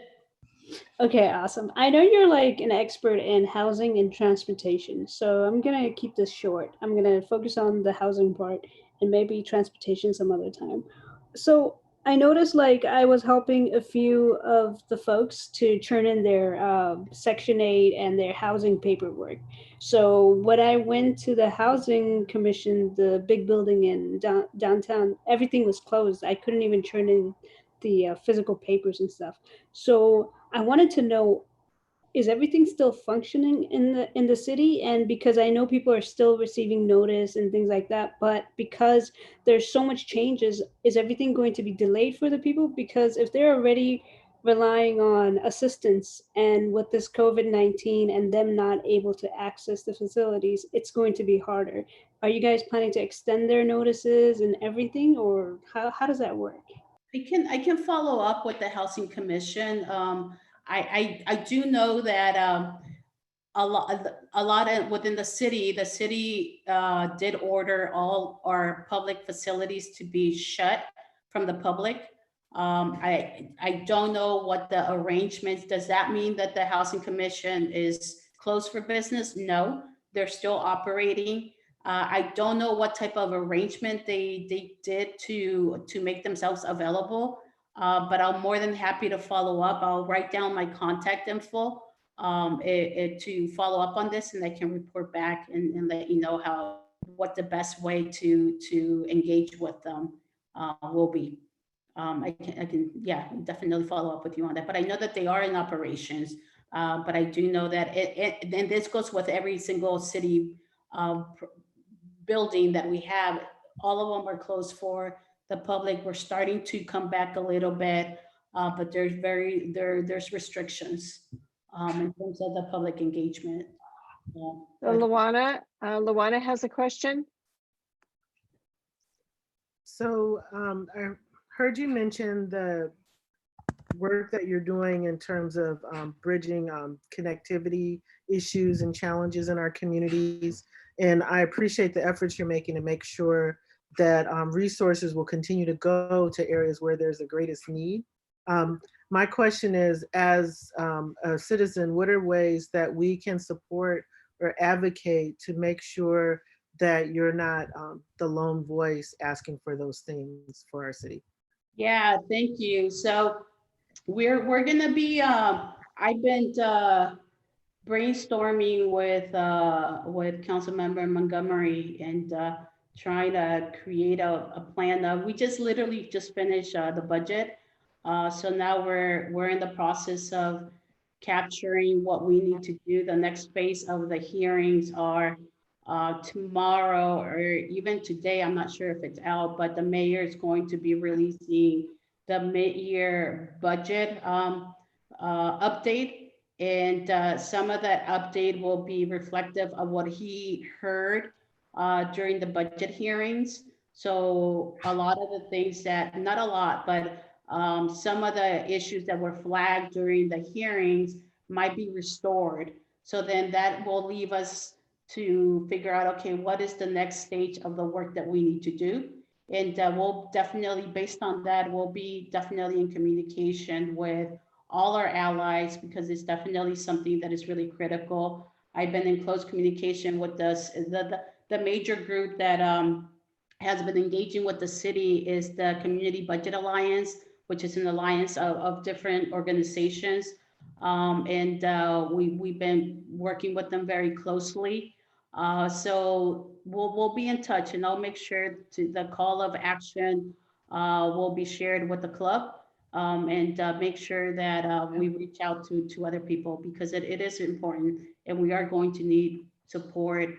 That's the only way that we're going to be able to create this new program and restore the essential services that are really critical for our community members. So we'll be in touch. So Doug, we're gonna, this is the last question. Doug Case. Yeah, Georgette, can you give us an update on the status of the SDSU Mission Valley purchase agreement?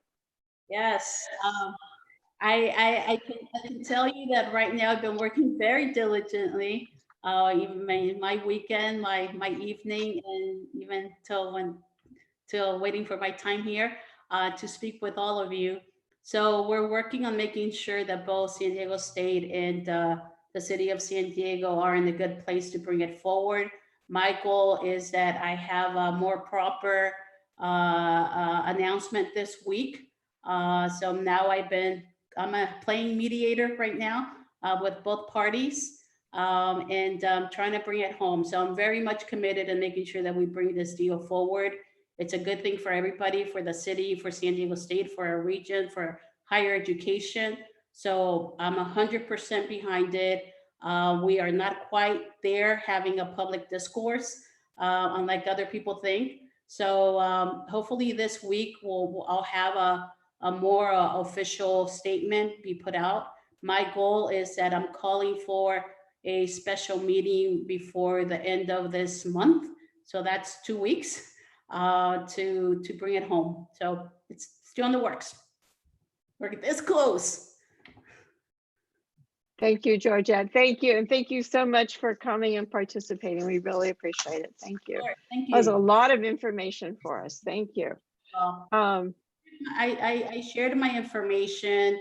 If you have other questions, I know that there were other questions here, please follow up. I'm more than happy to engage and answer any question, and really have you participate in the decisions that the city is making. They're really critical, and really want people to participate. So thank you.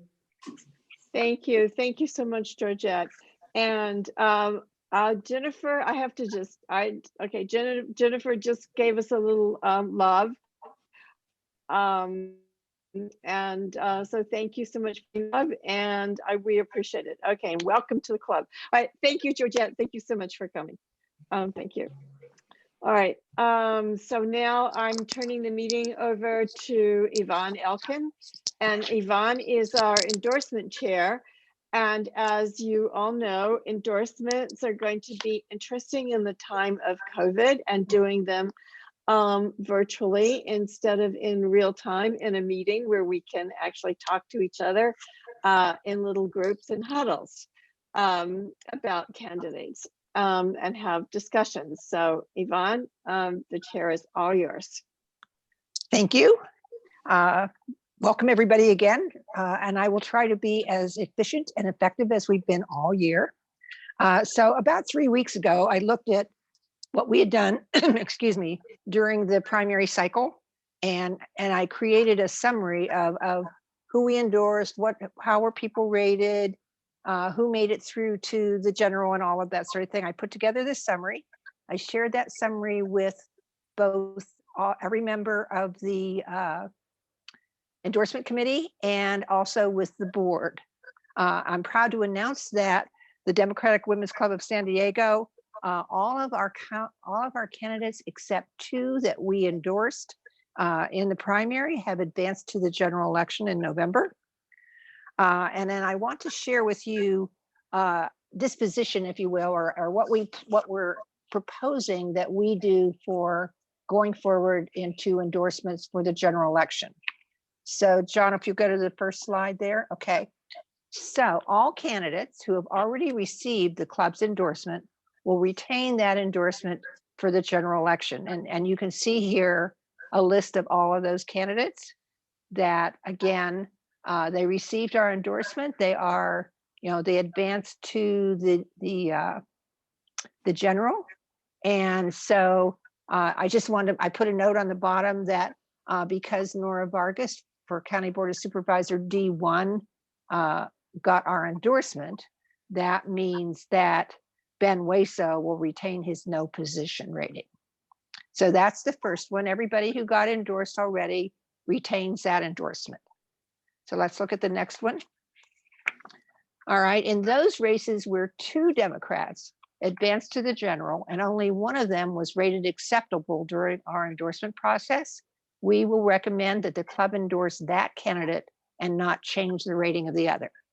And that applies to 2 races, San Diego City Council D1, where Joe LaCava was rated acceptable, and we're going to recommend to endorse him, and Will Moore had no position. And then also in D9, Sean Elo received an acceptable rating, and Kelvin Barrios was actually received a not recommended rating. So we're recommending that Joe and Sean be considered our endorsed candidates for those 2 races. Okay, go on to the next one. Okay, so so in those races where 2 Democrats had advanced to the general and their ratings during our process were the same, we decided that we will just leave those alone. The rating of both candidates will receive during endorsement process will not be changed for the general. So that is Congressional District 53, where Georgette and Sarah both got an acceptable. City Attorney, where Mara and Corey both got no position. San Diego Mayor, Barbara and Todd were both rated acceptable. AD 78, Sarah and Chris were rated acceptable. And then San Diego City Council D3, Tony Duran and Stephen Whitburn were rated acceptable. So they will stay the same. We will not relook at that race. Can we go to the next one? All right, so, and this one is the last category of people that we actually addressed during the primary. So in races where only 1 Democrat advanced to the general, and if that candidate had been rated acceptable during our process, we are recommending that we endorse those candidates. So those are just 2 races. San Diego Board of Supervisors D3, Tara Lawson Reamer advanced. She will be facing off against Kristen Gaspar, and we're recommending that Tara become automatically our endorsed candidate in that race. And then in Chula Vista City Council D4, Andrea Cardenas was acceptable, and she is the only Democrat that advanced. So we're recommending the 2 of them become our endorsed candidates. All right, and now the rest of these are races where we did not do anything during the campaign, the primary campaign, primarily because we didn't have any more time. So if only 1 Democrat has advanced to the general, we are recommending the club vote to endorse that candidate. So you'll see AD 75, Superior Court Judge, seat 30, San Diego County Board of Education D1, San Diego County Board of Education D2, San Diego Unified School District, District A, San Diego Unified School District, District D, and Richard Barrera is a friendly incumbent. And then Grossmont, if we want to do that, Grossmont Community College Board, areas 3 and 4. So all of those, only 1 Democrat advanced. We did not address those races during the primary campaign. And what we are proposing is that we do address them by just making the Democrat our endorsed candidate. And then there's 1 race where 2 Democrats advanced to the primary. So we're going to recommend that we do a regular endorsement process for that. And that was San Diego Unified School District E, and that's Sharon Wayhurst Payne and Alana Richmond. So with these, the plan is that we will send out a questionnaire to all of them, even though in the case in the left-hand column, they're the only Democrat in the race. We want to keep it, keep continuity and fairness. So we're going to send a questionnaire to have all of those people complete. We will get those back in. I will make them public somehow we'll post them somehow online so that the membership can look at them. And then we will be scheduling a meeting that is just about endorsements on a different day than our regular meeting sometime this summer. That date is to be determined, but again, we're recommending that this is the process we're going to follow for those. And we have one more page. Okay, and then we're adding, so this one, the Chula Vista Elementary School Board race was not on the primary ballot at all. We have looked at this and have decided that since one of our members is running for one of these positions, that we would recommend that we attempt to endorse in Chula Vista Elementary School Board seat 2 and seat 4. Thank you. So what I want tonight, let me get to my last page so I know what I'm gonna.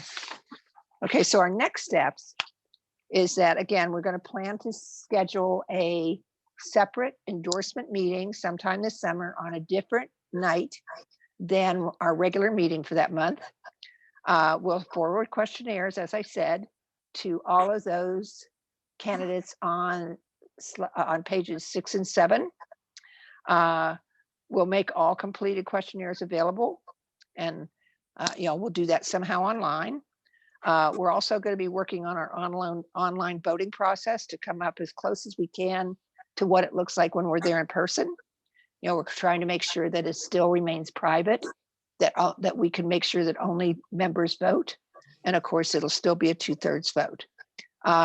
So what I need tonight is I need a motion, a second, and a vote to accept this proposal as our plan to go forward. I propose an amendment. I'm sorry? Can we add the Tiffany Boyd Hodgkins race for the water board?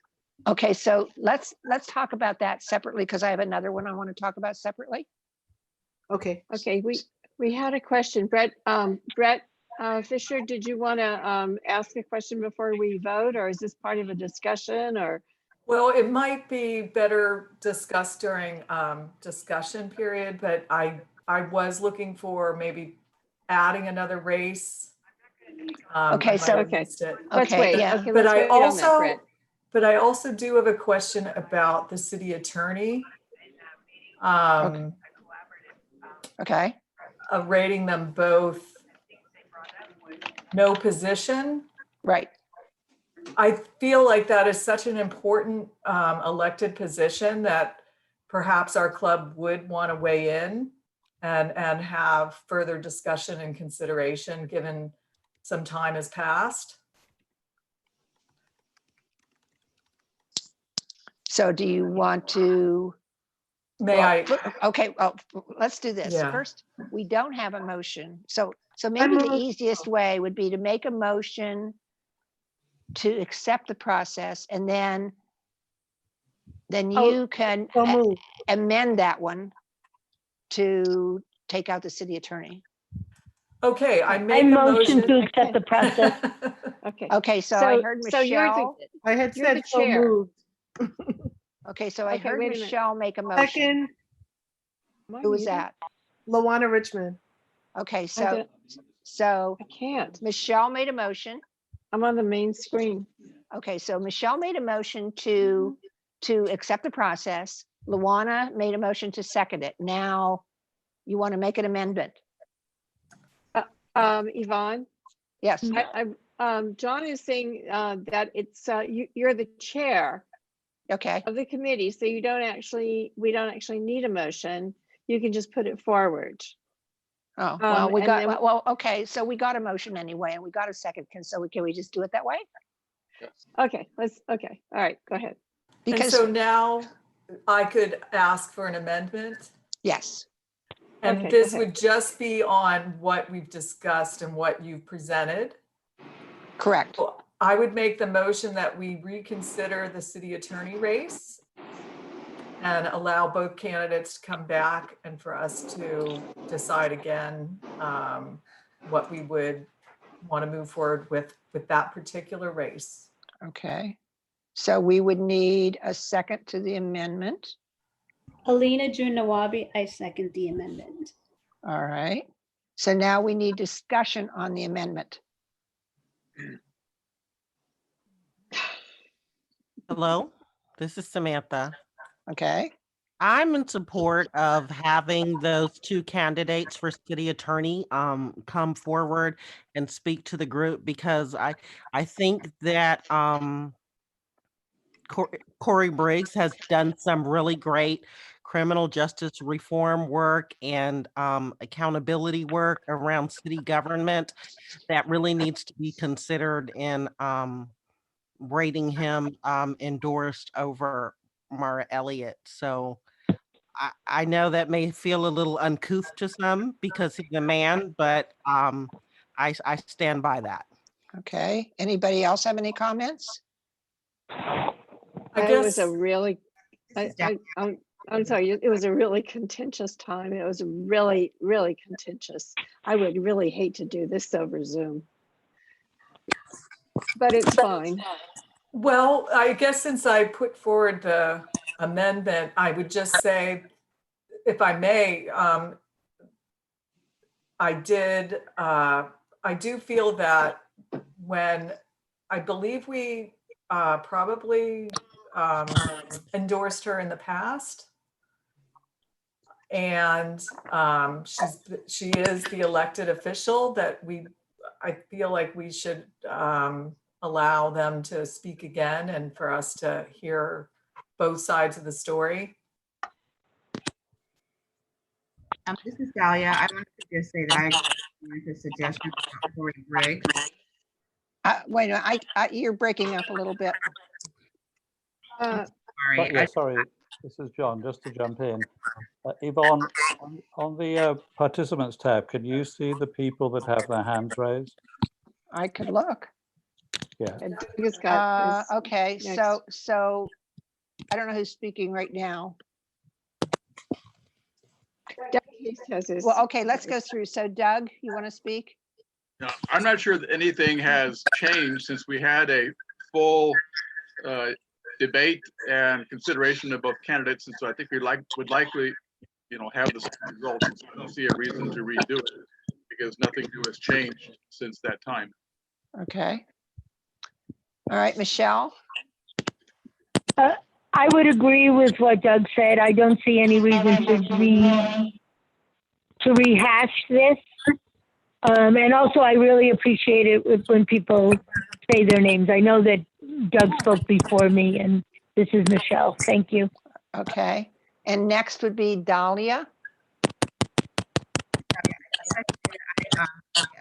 So if you're not speaking, please put yourself on mute because I think that makes it difficult to hear others.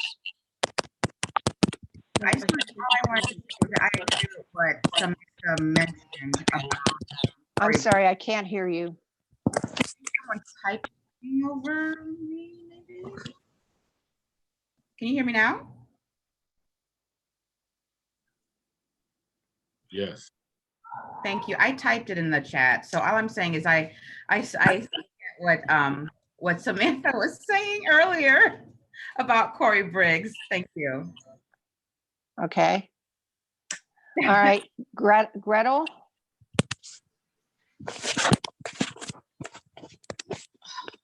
Hi, I'm sorry.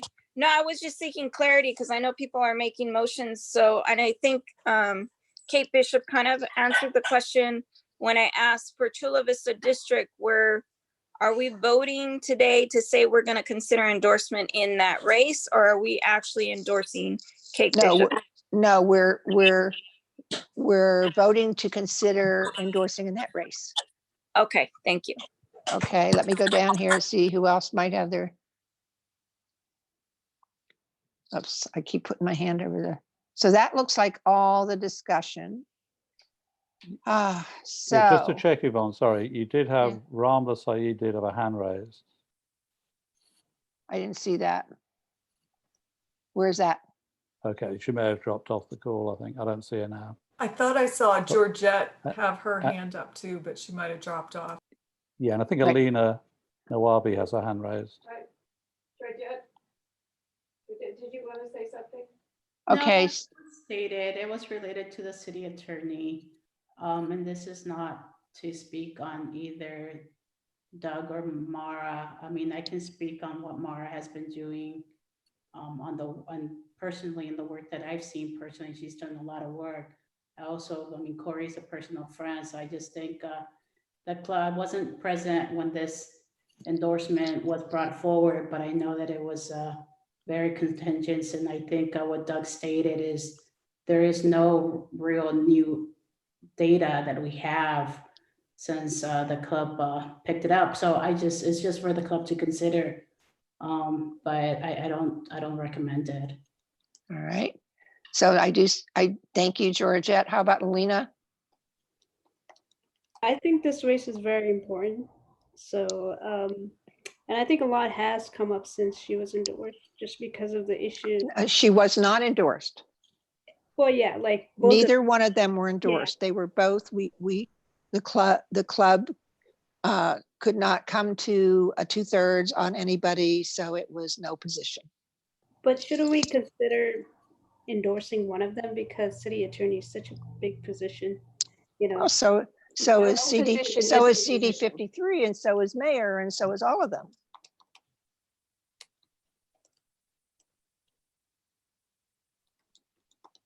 So that's my comment. Can I recall my amendment? Sure. Or So you are no longer moving to add that amendment. right, I'll rescind it. Okay. Okay. And whoever seconded it, you want to take that back too? You don't have to. Okay, all right, The motion is not owned. Hang on, Susan. Oh, sorry.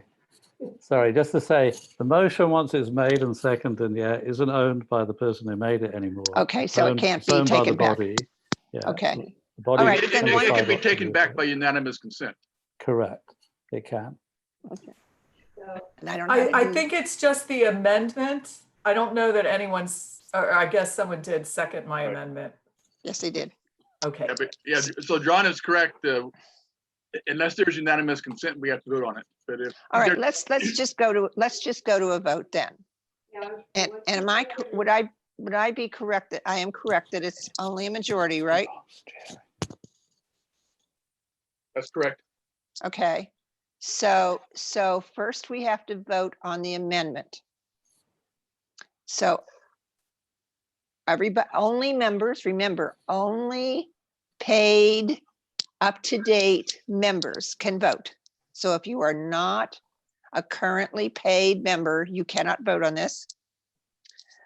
So for the amendment, vote you state yes. I can't see. Okay, so vote yes if you want the amendment and no if you are against the amendment. Can you repeat the amendment, please? Okay, the amendment is to take the city attorney's race out of the general process and treat that separately and bring them back to have a full endorsement process for them. Yvonne, how do people on the phone vote? John, how do people on the phone vote? Yeah, we will ask you in just a second, Michelle. I think you are the only call in. So we'll come to you in just a moment, but we're just got everybody voting. And we should see in the participants tab that every voting member is marked with a little V in front of their name. And all the guests are marked with a little G for guest. And if you think that we've marked you So- incorrectly, please speak up. Please, everybody vote. So John, can you see totals? Yes, I can see the totals. Yeah. All so right. we'll ask 3 times for people to make their Okay. vote, and then we'll call Are you the a vote. member? Yep. So Yeah, I'm Kathy gonna Hyatt, tell are you John gonna I'm vote? giving you my vote. Okay. All right. I'm watching a lot of guests. So Finn has a hand up, yeah. Somebody has their hand up. Well, we've already discussed. We're done with that. Well, it may be a point of order or question, just confirm. Sorry. I'm trying to vote and I don't know where the voting thing is at. Sorry. Okay, where Sure. you found, where you saw the raised hand, next to it, you should see a yes or no. Susan, can you unmute? All right, thank you. Robin and Kathy, co-hosts. I'm sorry, can you restate the motion really quickly? Make them The unmute. motion very is, distracted. the motion is to take to relook at the city attorney race and do a new endorsement process for them. Thank you, Yvonne.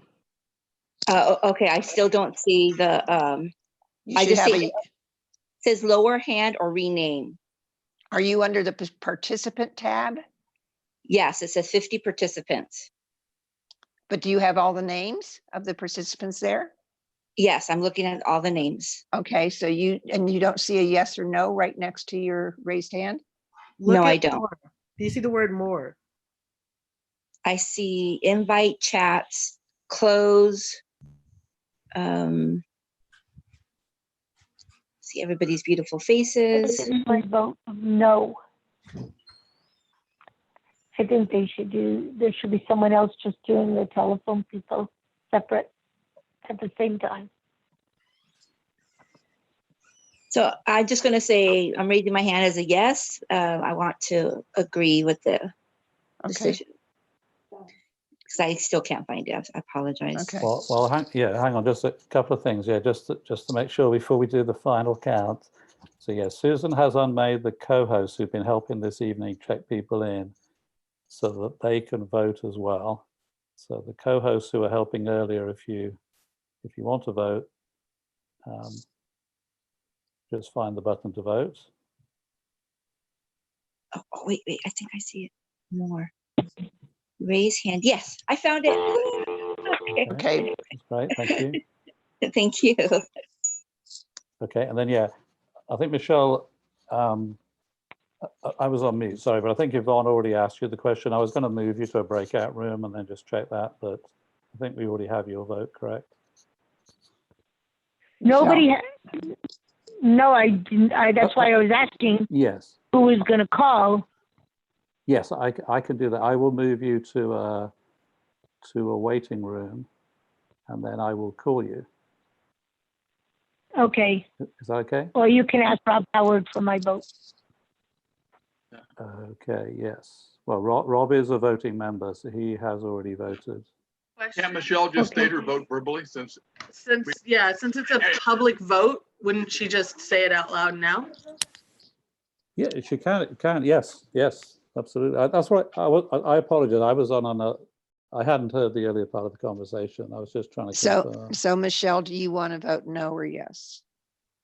I'm voting no against the amendment. Okay, thank you. That's good. And then is there anybody else who feels either that we've marked them incorrectly or they want to vote? But I'm going to ask to know who's voted that way, because that's why I thought we were doing it as private vote. No, well, this is just a show All right, of hands. you can tell me later. Yeah, nobody's asked. Anybody can ask for it to be a private vote, but by a show of hands on the amendment is normally how we would just do it in the meeting. Right. That's fine. Okay. Anybody else so want to vote that has not yet voted? That's last call. Anybody vote who has not yet voted? He is a voting member. Okay, so I've called for it 3 times, John. So I'm ready for a total. Okay, so the total in favor of the motion then is 16, and the voter against the motion is 15. So the motion passes. Okay. All right, so now. I actually counted 17 against the motion. Were you counting the phone votes? Votes.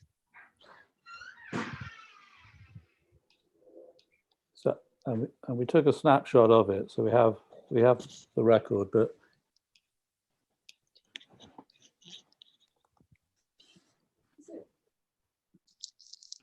So it was 15, including Michelle. yeah, we don't have any guest members. I think we need to look at this. We don't have any guest members voting. And Stephen Whitburn did not vote. Tim Nader did not vote. Correct. Okay. All right. So John, was it 15 before or after me? Including you, Michelle, it was 15. On the screen is 16 to 14. Okay. All right. So that's the vote. And we will then, according to the club's direction, we will, the motion has been amended. So we will follow the motion that we're going to vote on. Everybody takes your yes or no's off. And the amended motion is that we will accept the recommendations of the endorsement committee and the board to follow these next steps in the endorsement process, with the exception of the city attorney race, which we will handle separately and invite them to go through the endorsement process again. Is this the part where additional candidates ask for their races No, too? Okay. no. I'm gonna Just want to make sure everybody's heard. Yeah, I'm gonna make a motion for another race anyway, and at that time we'll accept those. Okay. Love it. Thank you. Okay, so let's just try to keep this one fairly clean. So okay. Any discussion on the amended motion?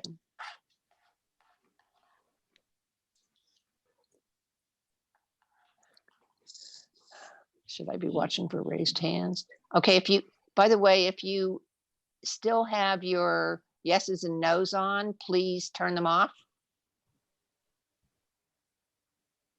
Yeah, we canceled them already.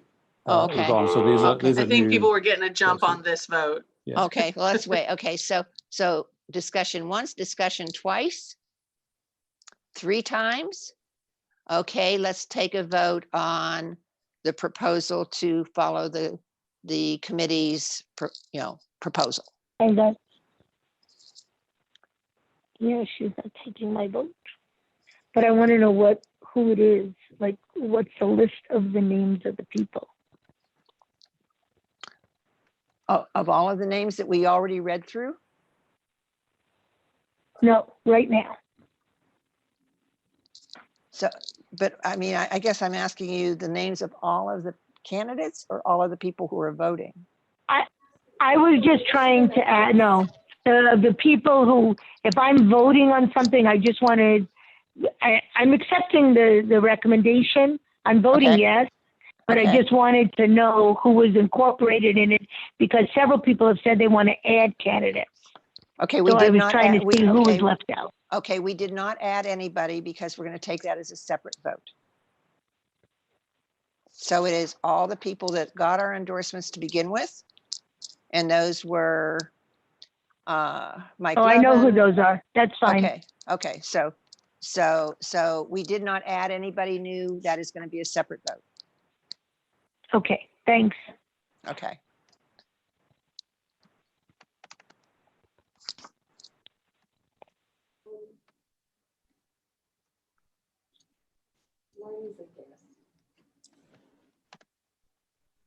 So yeah, just Okay, and anybody who is, if you're in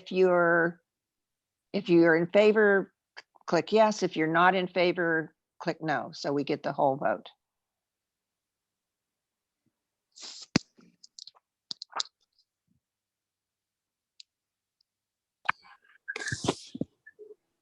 Can we repeat what we're voting on? I'm so sorry. We are voting on accepting the recommendations of the board and the endorsement committee to follow this process that I have just presented for our endorsements for the general election.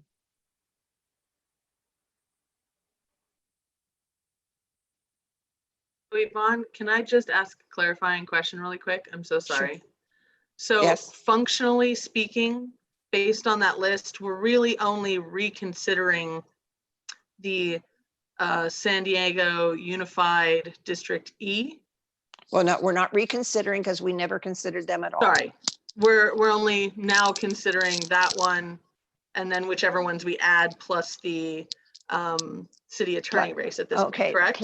but plus the ones on the left, because we did, even though there's only one candidate that made it through the general, I we see. are going to go through a process with them. I see. Okay, so that's one that we will in the club have to vote on those. Yes. Like up or down votes on a whole list kind of thing? Yes, yes. Great. Thank you so much. All right, second call for votes. Last call for votes. Voting is closed. Do we get Michelle's vote? Michelle, I think she did, right? Yeah, I Michelle voted yes, but I don't know if you got it or not. Yes, we do. Sorry, thank you. Okay, Yes, so it's. thank you, Kate. Yeah, so the result is Just looking out for you, unanimous. Michelle. Yeah. Okay, so result- we have a unanimous that we will accept that motion and we will Yeah. follow this process. Okay, now, so that's done. Let's go to additional races. So let me start, please. I've gotten a request from Oceanside mayors to consider that race. So I think let's do this one race at a, let's do this one race at a time. It'll make it easier, I think. So first let's do, I am putting forward, and I think we're just going to follow this like we did during the regular primary season, that the committee puts forward a slate of who we're going to endorse, and then you just say yes or no. So we're going to recommend that we consider endorsing in the Oceanside mayor's race. So if there's any discussion on that first.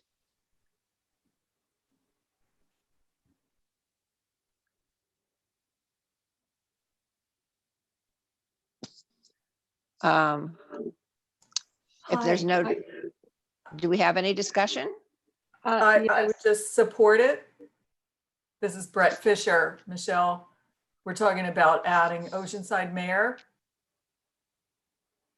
Yeah, I heard it. Okay, I support okay, it. so Brett, you want to support that? Okay. Yes. All right, anybody else? Let me see, anybody else had their hand up? You can speak up. Okay. Anybody else have any? Yvonne, I can't, somehow I moved I've just shifted the thing, so I can't find it to raise my hand. This would be the first, If we elect a woman in Oceanside, like from there, it'll be the first time that a woman has been elected in that position. Right, but there are 3 candidates running for that race. There are Rob Howard, Ruben Major, and I forget her name. Esther Sanchez. Yes, Esther Sanchez, right. Oh yeah, because she's here tonight. So anyhow, the 3 of them are running. So it will be, we will reach out to all 3 of them. And because the filing deadline is not until August, we will probably wait until the filing deadline is over. Because we got in a lot of trouble during the primary season trying to do early endorsements, and then people, decided to run later, and we were running around like crazy trying to get everybody in. So I think we will probably, for any of these races that did not, were not in the primary, we probably won't even look at them until August or September. Just a really quick question on that. What if the Democratic Party is looking to endorse on some of these races? There's some that are scheduled for June and July. Mhm. I don't know if that Well, affects our It didn't, consideration. That's, it didn't affect us in this primary. We voted when we could vote. oh, okay, it's cool. Just a question. All right, anybody else have any comments about the Oceanside mayor's race? I saw Brett. Brett, did you want to speak some more? Brett? Hi, what All was right, that? Hi. yeah, your hand is up. Oh, I'm sorry. I was just going to say that the North County races are so important. Okay, I'll lower. okay. Doug? And I'd like to speak if I may, Jane Marshall. Well, wait, put your hand up and I'll come to you. Yeah. Okay, Doug? Yeah, I'm in support of doing this, but I think we should have our vote prior to the north area having, well, prior to, well, I guess we don't have a vote in the north area, so I guess, do we? Or do we Yeah, have? I think, yeah, we do, don't we? Yeah, we should, because we're an affinity club. And so I would suggest that we, that we endorse in the Oceanside, but we try to do it prior to the North Area Caucus so that our associate will be able to cast a vote on behalf of the club. I thought that they weren't tied to our club. I mean, They like are after June 30th. Oh, okay, okay. All right, okay. We can look at the date. Yeah, this is Yeah, a comment, but I would support the motion. Okay. And then Esther, you wanted to speak? Right. Esther? Yes, briefly, am I on? Yes. Yes. Yes, this is a very, very critical race. It has been voted as a strategically critical race. We haven't had, the City of Oceanside was incorporated in 1888. We've never had a woman mayor in Oceanside. And I would really appreciate endorsement in this race. I've been on the council for 20 years and fighting the good fight. And it would be so phenomenal to have a woman on the city council as a mayor. Thank you. Okay. Samantha? Yeah, I just wanted to make sure that we weren't going to be arbitrary as a club in deciding when we vote in this particular race, because it would be, landmark and for any number of candidates. And I want us to see our vote have, some prominence in making a timely decision. Okay. Michelle? I just was going to bring up, I don't know if we need a vote on this first, or I was going to bring up National City, that I would like to see us considering National City City Council. Okay, let's talk about that one separately. So we'll come back to that, Michelle. Okay. All right, Kate? I just looked up the schedule for the endorsements for the party, and the National City Council and Imperial Beaches are on June 9th. So that would still be within the purview of the votes. They can use their, our representative can use their personal, whatever their best common sense. But June 29th, July 25th is all the Oceanside ones is on July 25th. So that will be outside of the ability of the person to make their own choice on behalf of the club. Okay. So the Oceanside stuff, I think we need to get done in June just so that we can have a vote in that. Okay, cool. Thank you. All right, so I don't see anybody else with their hand up. So I think Jane wanted to say something, but she has her hands up like literally. Oh, okay. Yeah. Okay. Jane, Yes, hi everyone. Good evening. The filing date for Oceanside is July 1, and Oceanside has been deemed critical race for many of the clubs. So I would hope that you would not consider waiting until September, August or September, because there's a lot going on prior to that. Thank you. Okay. All right. I didn't realize that they had a different filing date than anybody else for the general. They can't. The end of the filing period is the middle of August. Okay. Just like the rest of the county. Okay. Right.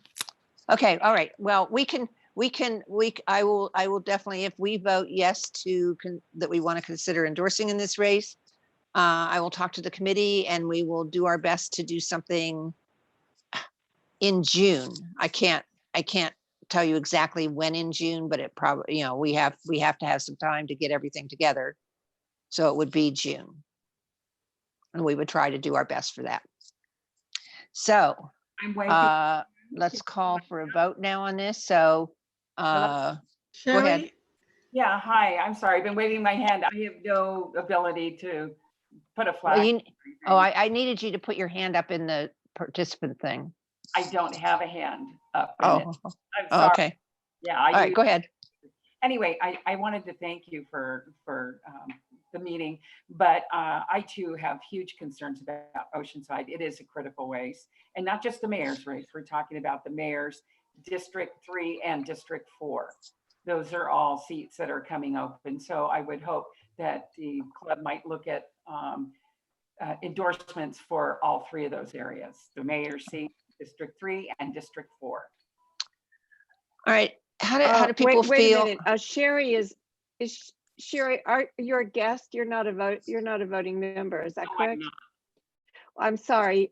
You're not supposed to be just in the discussion. Oh, thank goodness. you. Okay. No, well, thank no, you. I have a hand over here. All right. Thank you. Thank you so much. Okay. All right. So all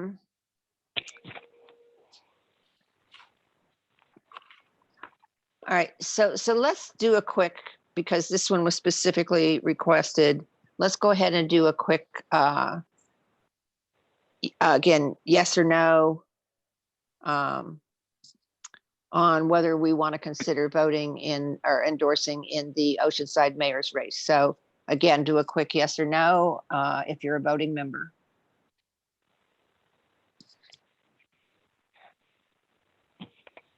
Samantha, you have your hand up. Are you sure you wanted to do that and not vote?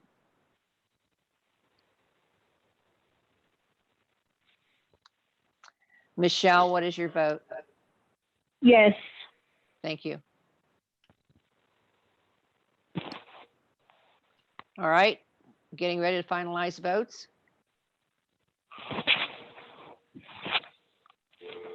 Calling it a third time. All right, voting is closed. John? Yeah, and that's passed unanimously. Okay, good.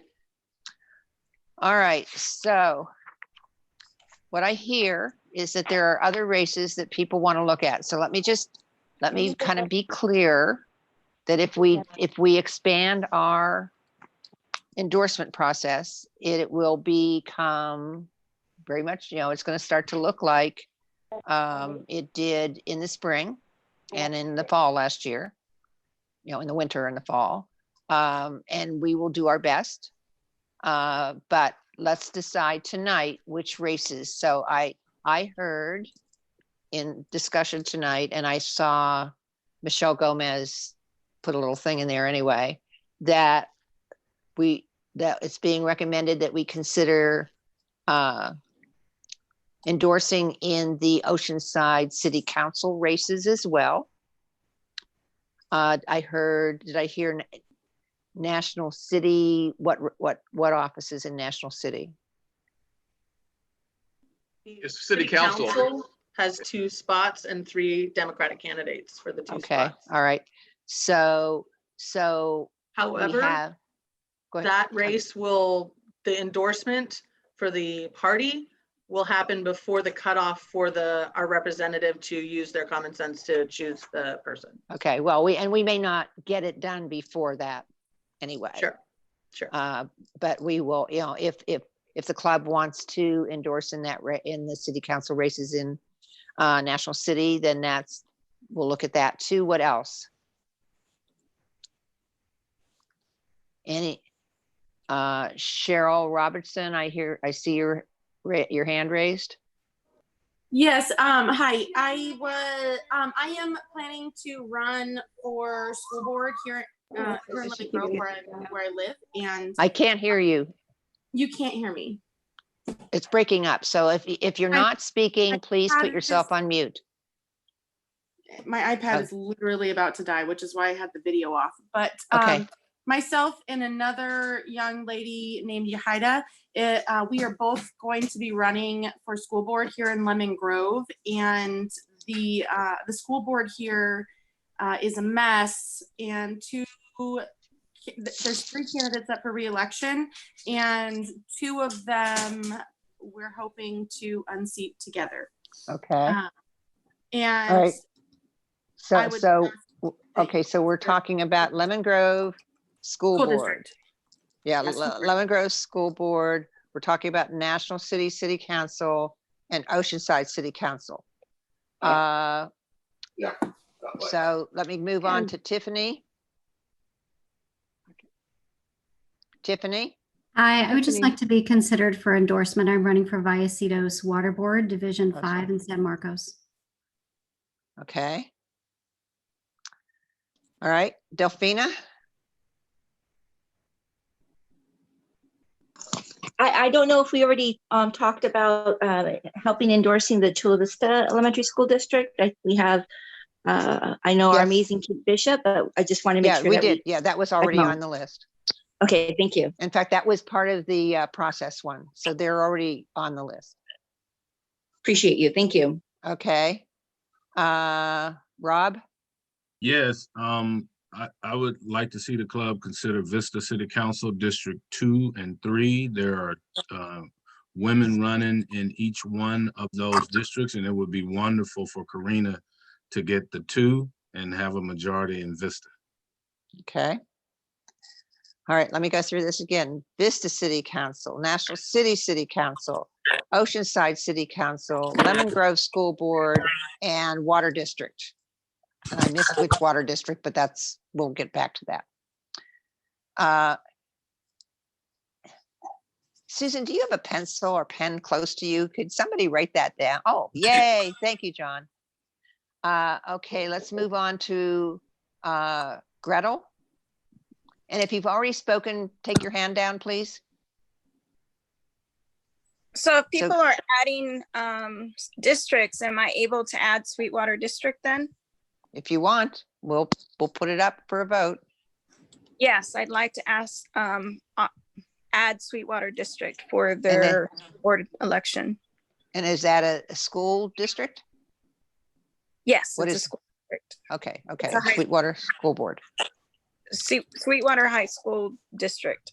Okay. All right. So Rob, can you take your hand down? Gretel, can you take your hand down?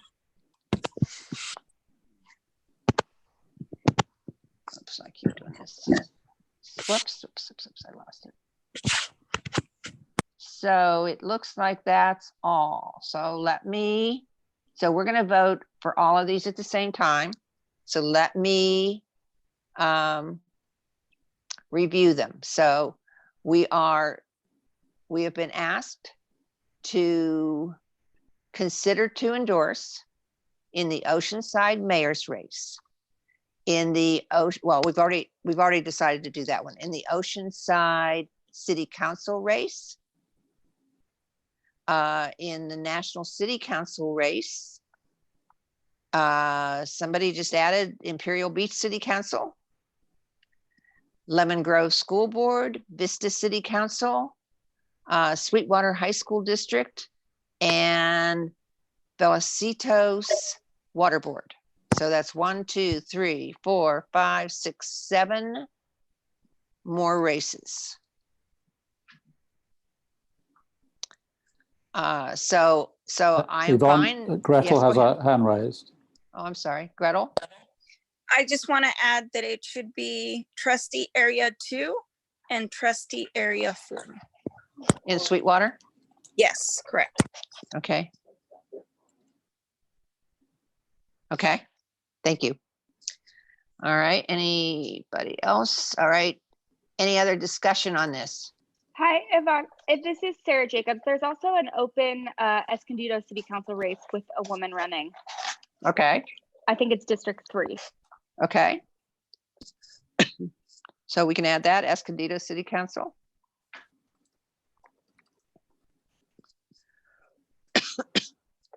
All right, so that's now. So we've added the Oceanside mayor already. Now we're adding Oceanside City Council.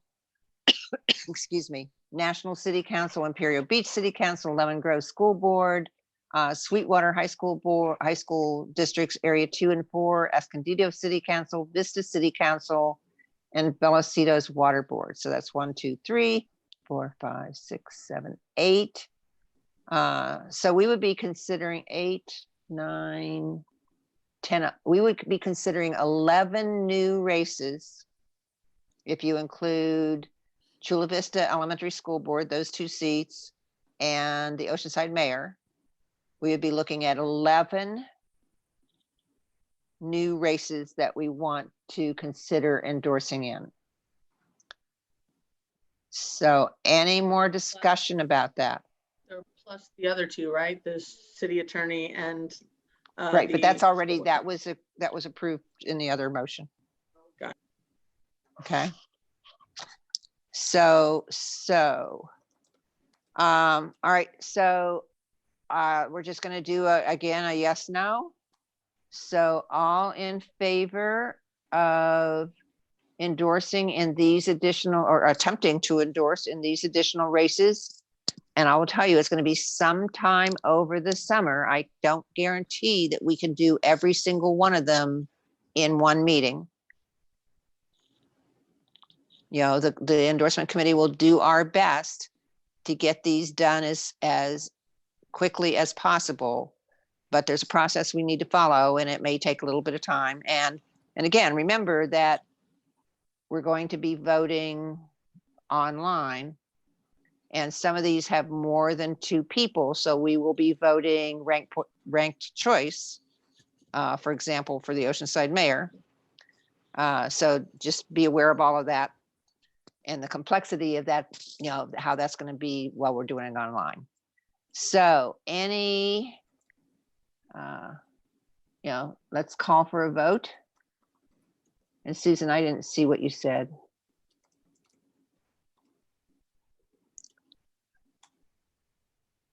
I just said that it would be a separate meeting.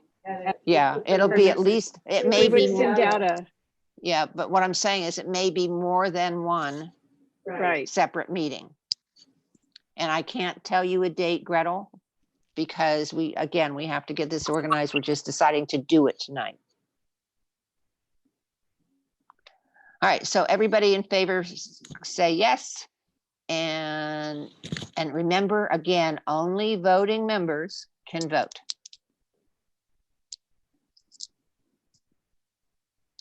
I hope that my endorsement committee is on the phone, because we've got some work to do, ladies and gentlemen. All right, let's get this voting in. Yes, in favor? No, not in favor.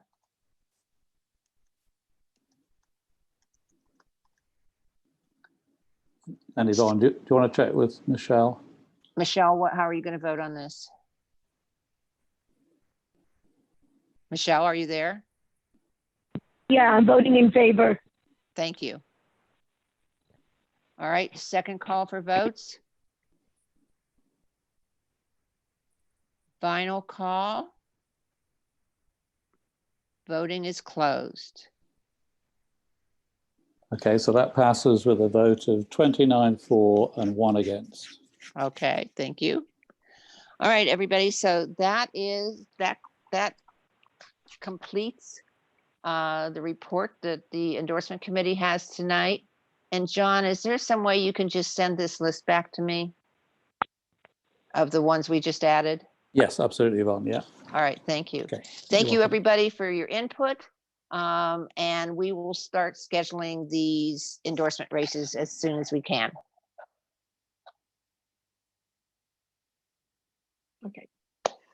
Thank you, I'm done. Yvonne. This is the hardest working committee, and this group does amazing work. So they keep us looking good because they are, I think their integrity of our endorsements has been excellent. Thank you, Yvonne. Thank you. So now we're going to go into officer reports. Becca, Dr. Miller has given us a report already. Becca, are you back on? Okay, so I'm here, but my battery is at 3%, so I might disappear at any moment. okay, all right. So if you don't have any, we'll just got Ramla. Are you on? Do you have? Okay, she's dropped off. Okay, so we'll go to our treasurer. Rosamond, do you want to? You have the floor now. Okay, mine is easy. The total that we have in the bank right now is $5,679.73. The only expenditures we had last month was $250 that we voted to give to the Western Service Workers Association. This organization is in very much need of food, masks, money, any donations. It is a great organization. It helps the lowest income earners in the county, and a lot of them, some of them, and a lot of them are paid under the table. Well, they're not getting paid at all, and they don't receive any assistance whatsoever. So if we as a club, I'm going to put a motion in that we donate another $250 to this organization this month. That's it. Oh, nice contributions or donations for memberships. Our memberships have gone up the wall just tonight. There we have had about $250 raised this evening, members paying in for their memberships, which is great. Thank you so much for doing that. So I make a motion now that we make another donation to the Western Service Workers Association for another $250. They also need masks, if anybody's making masks. They need donations of food that you can drop off. They need just about everything. Thank you. I second. Yvonne seconds. Perfect. Okay, so shall we let's do a all those in favor of donating $250 to the Western Service Workers, please vote either yes, or vote how you want, yes or no, but only voting members, please.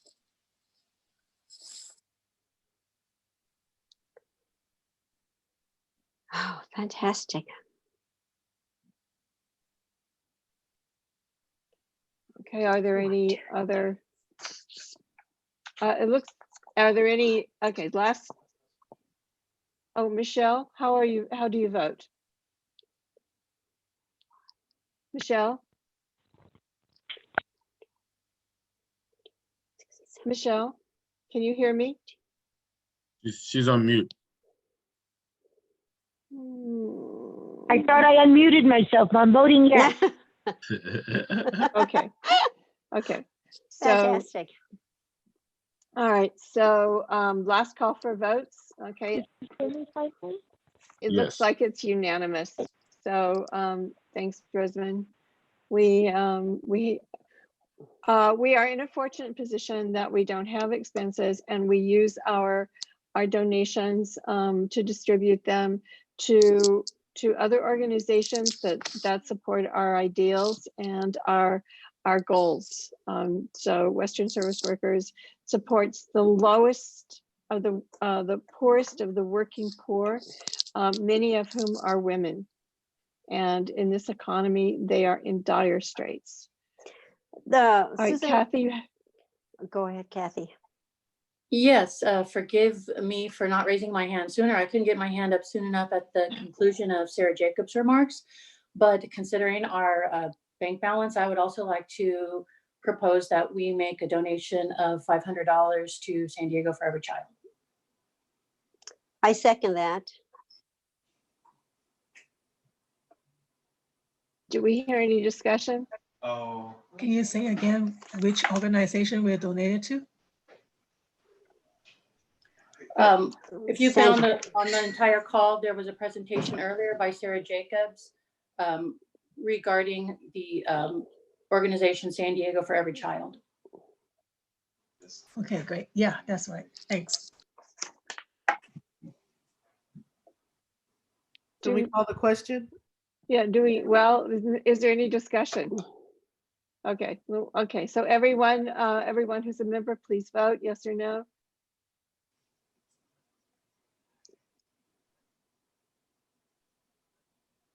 Michelle, Looking for the How- bylaws. what? Oh, yeses. Okay, Michelle, how do you vote?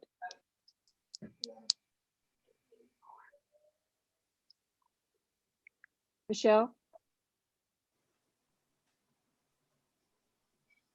Michelle, I don't see you. Where did you go? She raised her Raised hand. She raised her hand. She's muted again. Oh, no. Yes. Okay, thank you. John keeps grabbing the power back.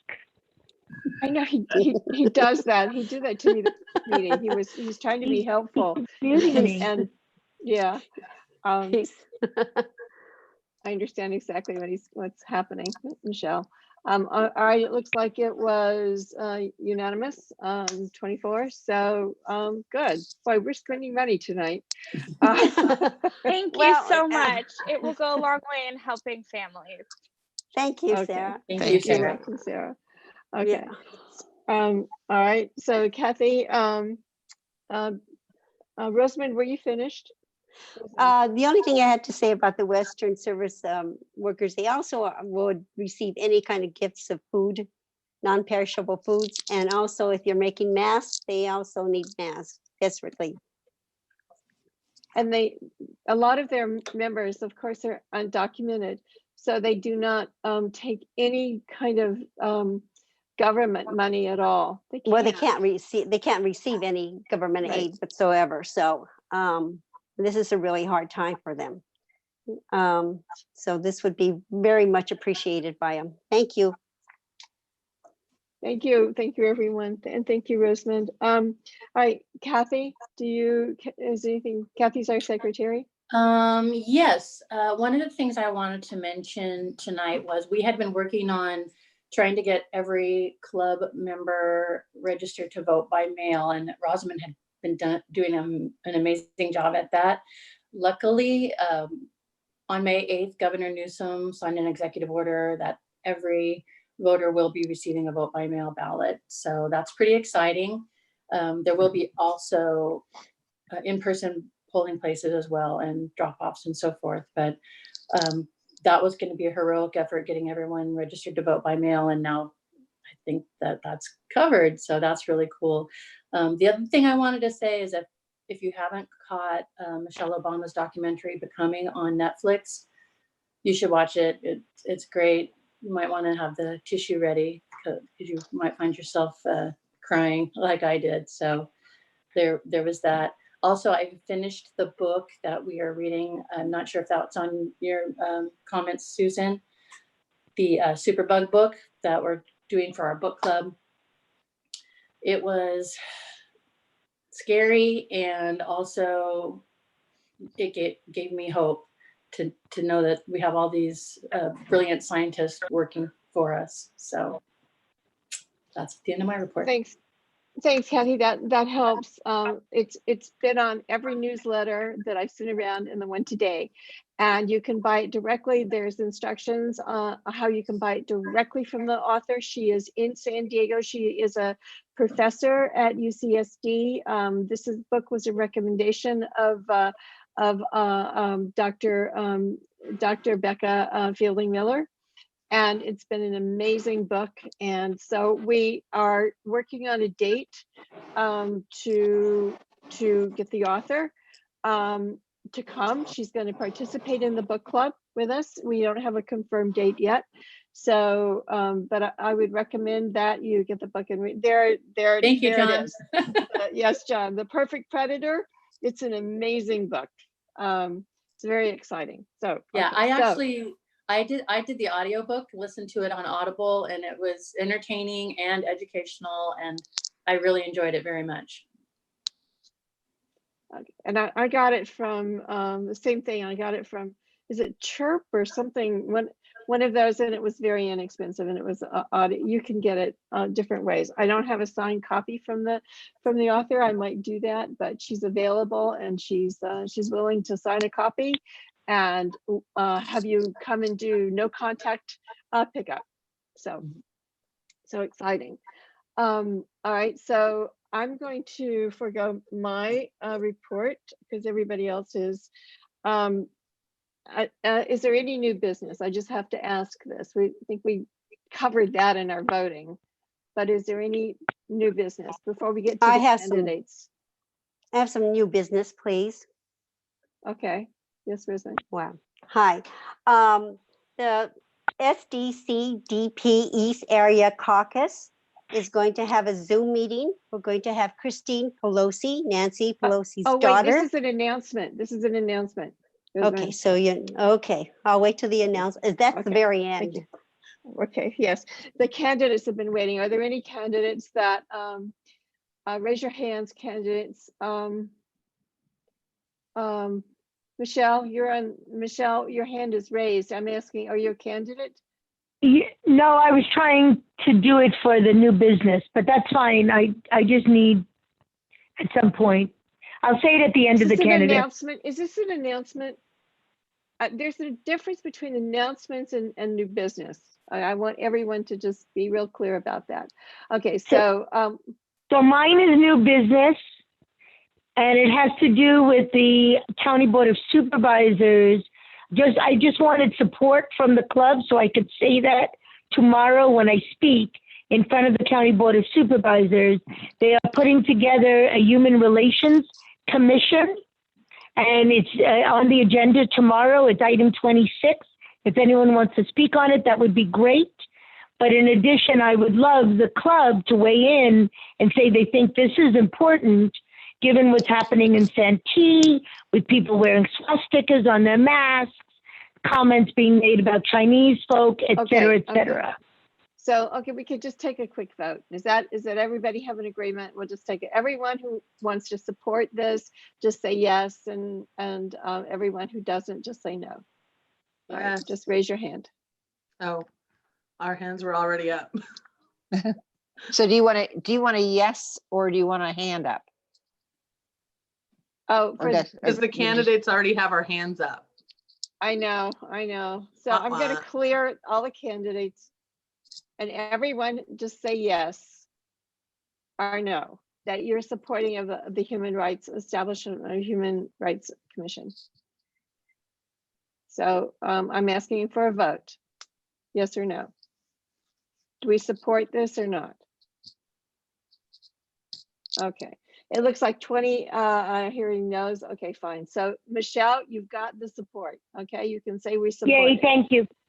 All right, so clear all. Now the candidates, I'm really sorry, guys. Can you just put your names back? Okay, your hands up. Okay, Tim, you started first. Let's go with Tim. We're gonna take them right in order. Tim, you're up. Okay, thank you. Can you hear me? Yes. Okay, having a little trouble with my controls here.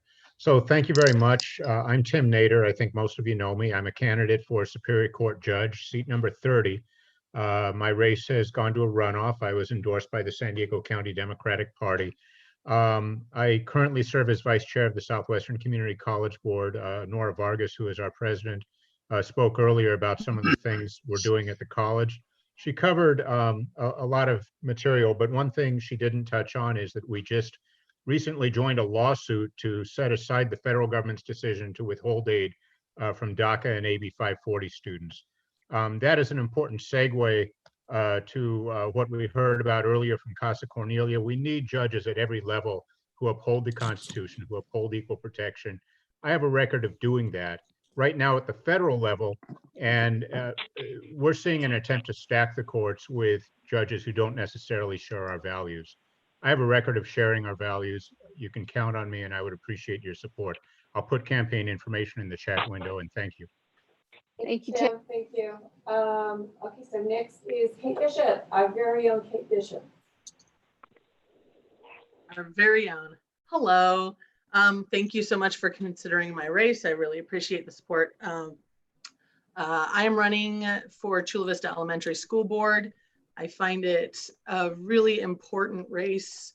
I have recently kind of come out about the struggles that my family has had with mental health issues with my son.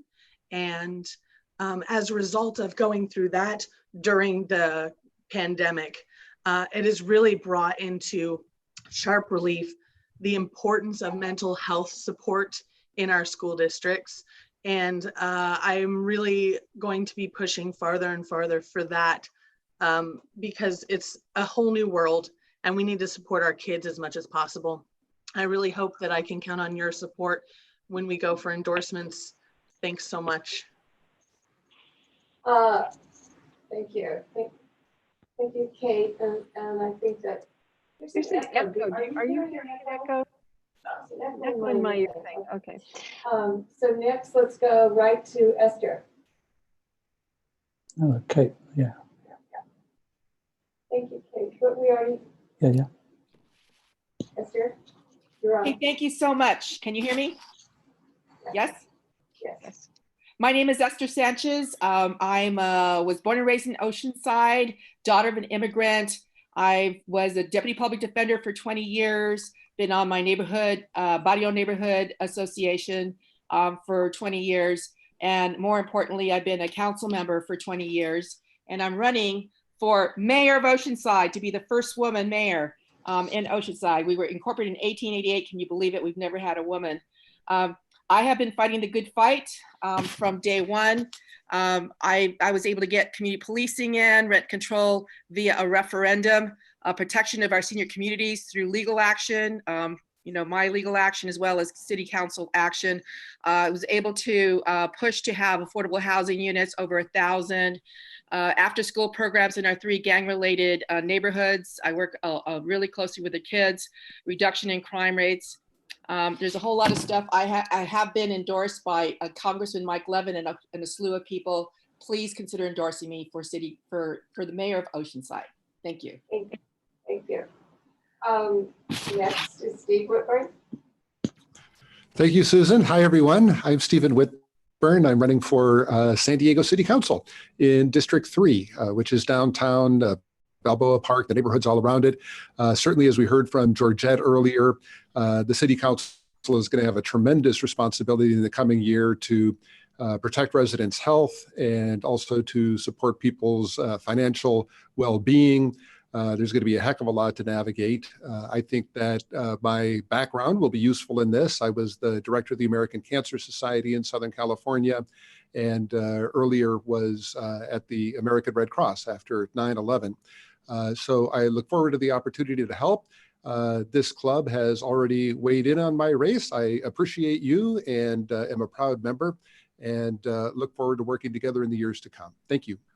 Thank you, Steve. Thank you. Let's see, Luana, you're next.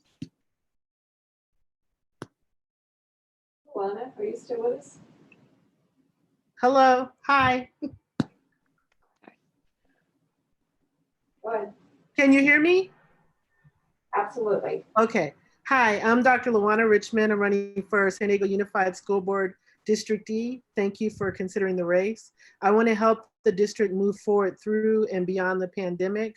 I believe strongly in accountability built on transparency, and I have a history of stakeholder engagement to bring forth positive and strategic change. I look forward to having your endorsement, and thank you very much for your time. Luana Richmond for San Diego Unified School Board District E. You can find out more about me at drluanarichmond.com. I host chats on Tuesdays at 1 o'clock. You're welcome to drop in. It's just an open roundtable discussion, and that's bit.ly/N3Dr. And I'll put all of that in the chat so you don't have to memorize it. Again, I thank you for your time. Thank you. Thank you. All right, so Tiffany, you're next. Hi, good evening, everyone. I will be very brief. Thank you so much for considering my race. I'm very grateful. I'm a neuroscientist. I'm a mother of 4, and I am a former school board member. I am running for Vallecitos Water Board up here in San Marcos in North County. I'm running against a Trump Republican who is in the pocket of developers, who's been taking kickbacks and passing those in the form of rate hikes onto the ratepayers. I've got 5 planks. I want to fight for the ratepayer and stabilize water rates, protect our community through innovative science, enhance water conservation and recapture, incentivize smart growth and small business, as well as govern with integrity, clear of special interests. And that's really important given my opponent's past behavior with the developers. Dr. Tiffany Boyd Hodgson, Vallecitos Water Board, Division 5. Thank you. All right, thank you. Thank you, Tiffany. Next is Rob Howard. Rob, you're on. Am I? Hello, everybody. My name is Rob Howard, and I am running for Oceanside Mayor. I know a number of you, but for those who I don't know, my background is I'm a 30+ year resident of Oceanside, and during that time, I've been a certified operator for Southern California Edison. I'm on the executive board for the Labor Council. Also served about 12 years as the labor rep for the Utility Commission Diversity Council. I've been president for the NAACP and chartered a number of worked with youth groups in my area. I'm really focused on us bringing our party together, bringing our city together. In North County, you've done a great job in San Diego, but we need to turn these cities blue and expanding the party. There are a lot of people who don't make it to club meetings and deal with Democratic politics, but they're great Democrats. Rob Howard, you can find information, www.robhoward4mayor.com. Thank you. I look forward to talking with you. Great job. Thank you. Marcus Bush. Yeah, good evening, everyone. Thank you for staying on. My name is Marcus Bush. I'm a proud father of 2, lifelong National City resident, excited to be a candidate for City Council in National City. The reason why I'm running is to work with our new mayor and council on making progressive change and addressing the challenges in our community. We've had decades of conservative leadership that finally started to turn around at the end of 2018. And I'm proud to have the support of our mayor, Alejandro Sotelo Solis, our vice mayor, Mona Rios, along with state elected officials, including President Pro Tem Tony Atkins, Assembly members Lorena Gonzalez, Dr. Shirley Weber, Todd Gloria, among others. And I'd be honored to have the endorsement of the Democratic Women's Club. My candidacy is historic, and if elected, I'd be the first Afro-Latino, the first millennial, and the first openly LGBTQ council member in National City history, and one of the first openly bi-electeds in the county. And so if you'd like to learn about my vision for National City, please check out my website, marcusbush.com, and I'd be happy to set up one-on-one Zoom meetings with y'all. Thank you. Thank you. Thank you, Marcus. Okay, so we're Joe LaCava. Joe LaCava. Joe LaCava, running for San Diego City Council District 1. And just a quick thank you to the club for the endorsement tonight. Harid Puentes was the other gentleman that had already been noted as acceptable. And Harid has endorsed my campaign as well. Just a big thank you to Yvonne and the endorsement committee and to the club for your good work. Keep it up. Joe LaCava for San Diego City Council District 1. Have a good evening and stay safe out there. Thank you, Joe. Michelle Gomez.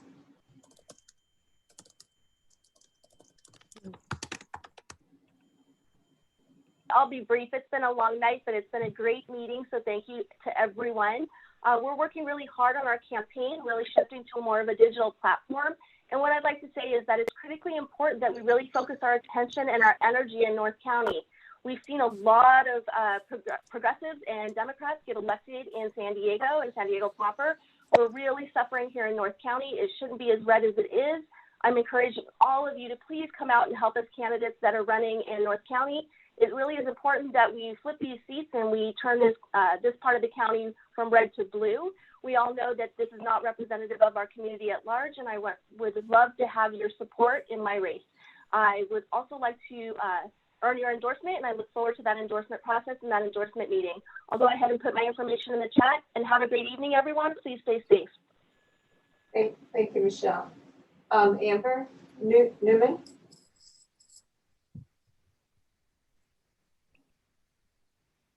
Hi, Okay, hi. Just a real little bit about myself. My name is Amber Newman. I am running for Oceanside City Council District 3. I'm a 15-year resident and a local business operator. I also contribute to and advocate for a variety of local organizations and causes, including LGBTQ, the arts, education, the Oceanside Charitable Foundation, and I have also championed safe access to cannabis in Oceanside as well. I'm running because I believe it's time that we change the conversation in our city. Our council is, as we all know, has a little bit of a dysfunctional reputation, and I think that we've missed opportunities as a result. I think that we need the experience that working within the community brings, so we can have a more cooperative body to help get us through all of the challenges that we're going to be facing, especially in this post-COVID era. We need to diversify our economic development and really work on supporting our business, our local businesses and our local communities to help rebuild everything that's kind of been taken down. I'll put my information in the chat. Thank you very much for your time. Thank you. Thank you so much. And Jane Marshall? Jane Marshall?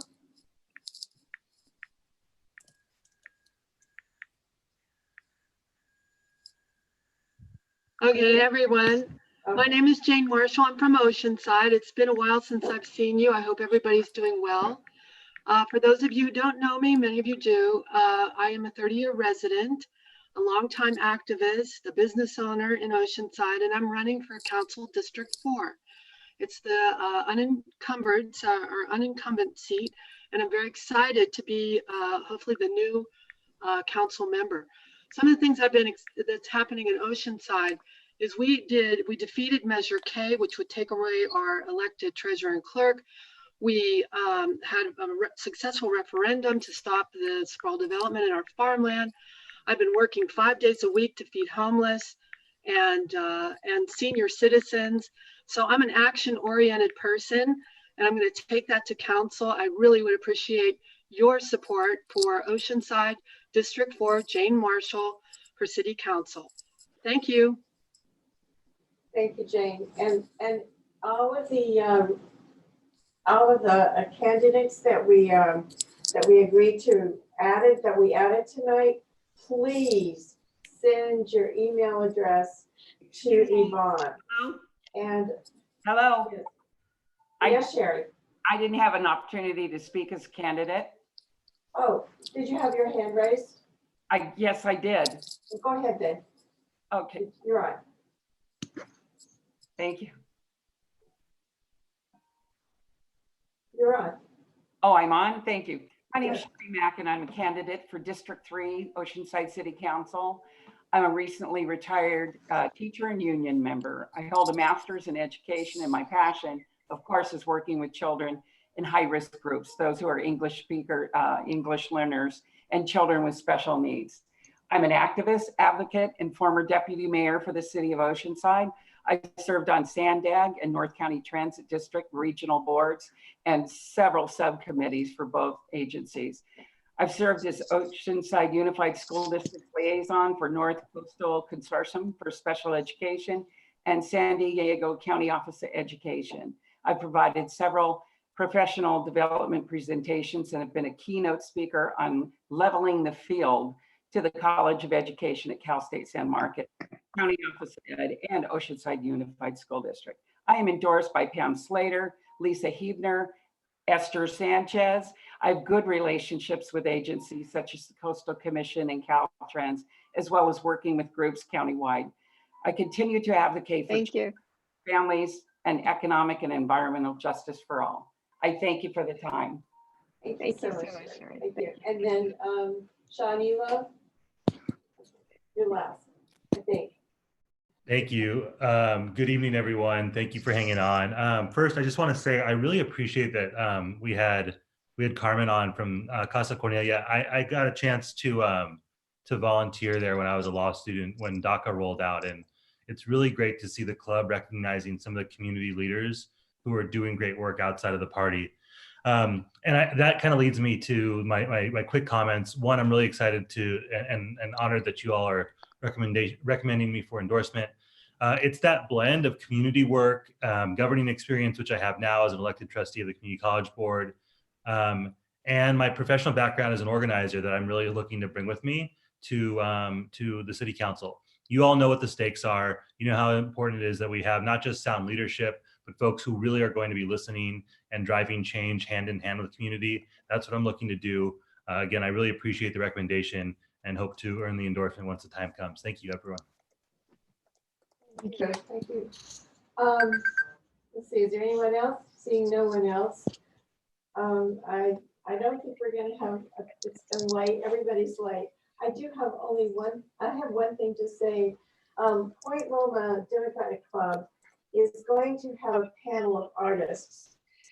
In this Sunday, May the 31st, and I'll put this on the Women's Club Facebook page because H, whom we all know as a candidate who ran in the race for District 1, is an artist.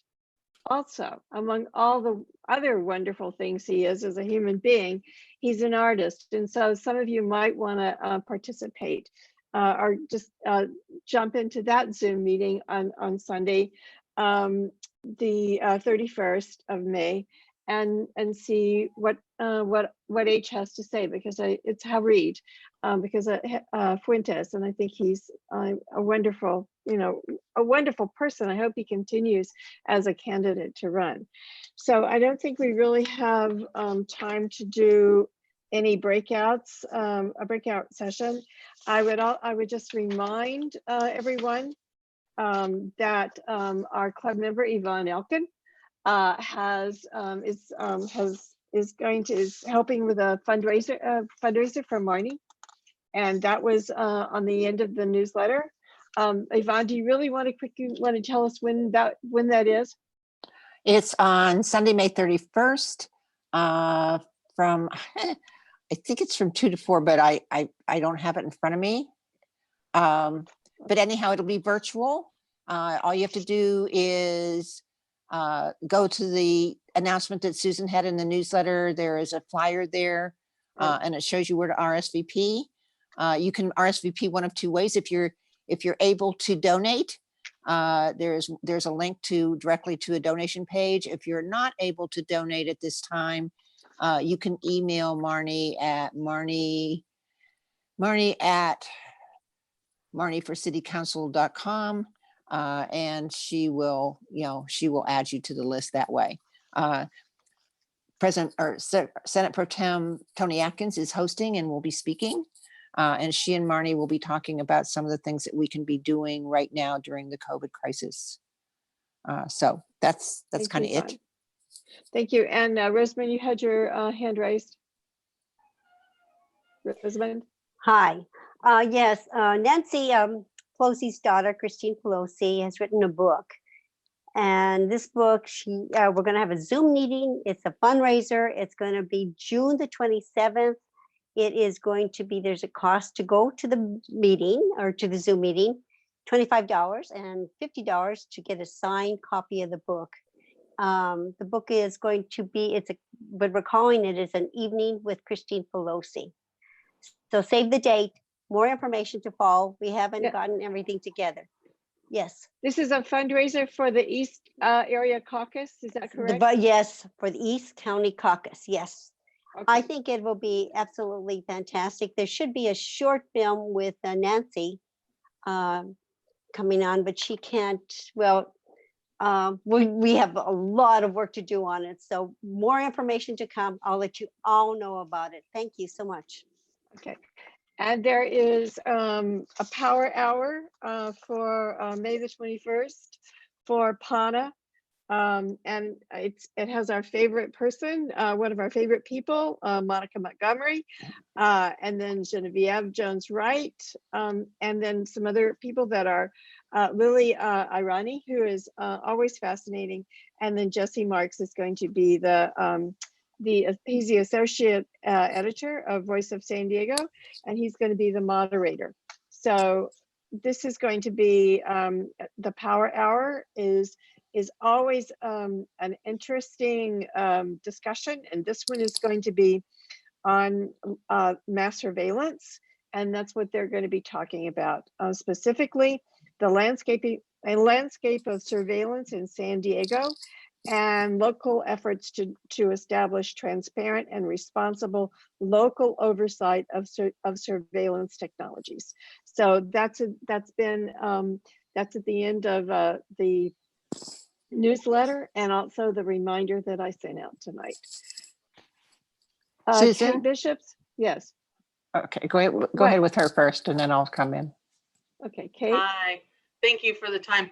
I just wanted to let everybody know that the South chapter of the San Diego Progressive Democratic Club is meeting next Monday, and we are having a panel on racial disparities in COVID-19 response and enforcement.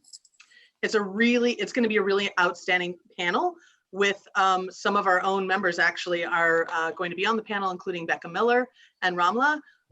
So we're very excited about that. If you'd like to get information and the login for that, you can email me at kate@katebishop.vote, and I will send you the login for that. I'll put it in the chat so you can see that. But again, it's racial disparities. It's really quite shocking how bad it's been. And we're discussing it with some really great leaders in our community. Thanks so much. Thank you, Kate. All right, Yvonne. So I saw Rob ask for the link for responding to Marnie's fundraiser. Rob, just go to the newsletter that Susan sent out last night, and it's in there. There you go. Okay. All right, you're still muted, Rob. Alina.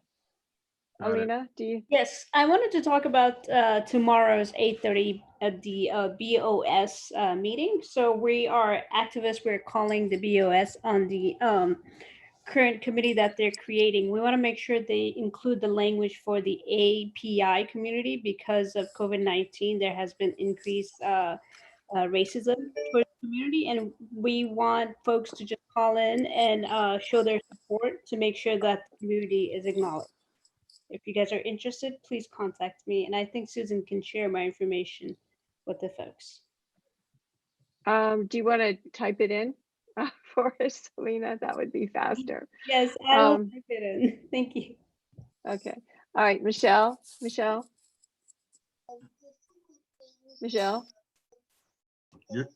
You're muted. Rob, you're not muted. Your hand is raised. Did you want to say something? No, I just wanted to let you know I put the link into the chat for us to remember Census 2020.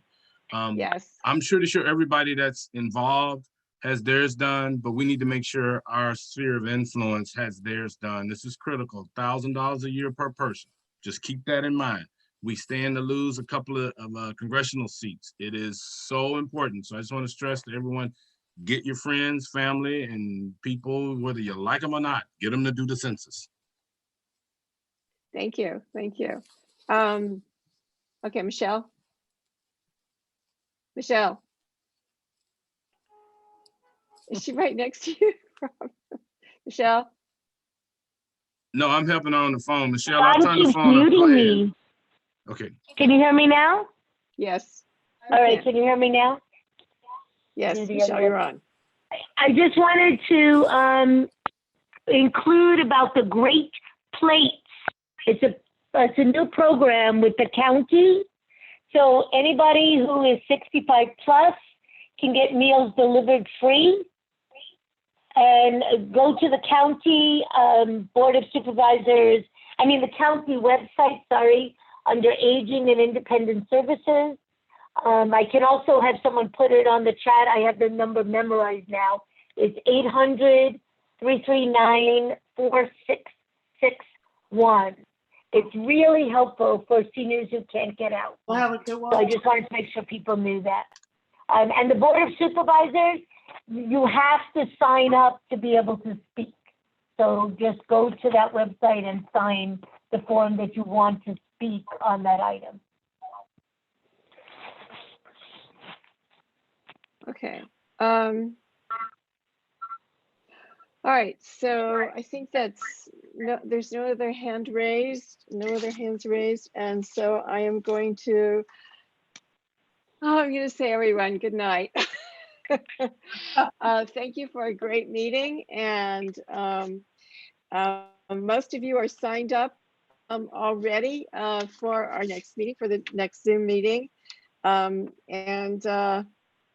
my gosh, I have to look it up. Most of you have it on the calendar. And so our meeting in June is Monday, same time as always, third Monday of the month, and it's June the 15th. So everyone, good night. Thanks for coming. Thank you. Thank you, Susan. Good night, Meeting is everybody. over. Thank you. Stay safe out there. Thank you, Susan. Good night. Good night. Everyone, bye. Good night. Thank you, Susan. Good night, everybody. Oh, John, how many closes? See you. Bye. So what did, why did I keep getting muted? Rob? Now you're not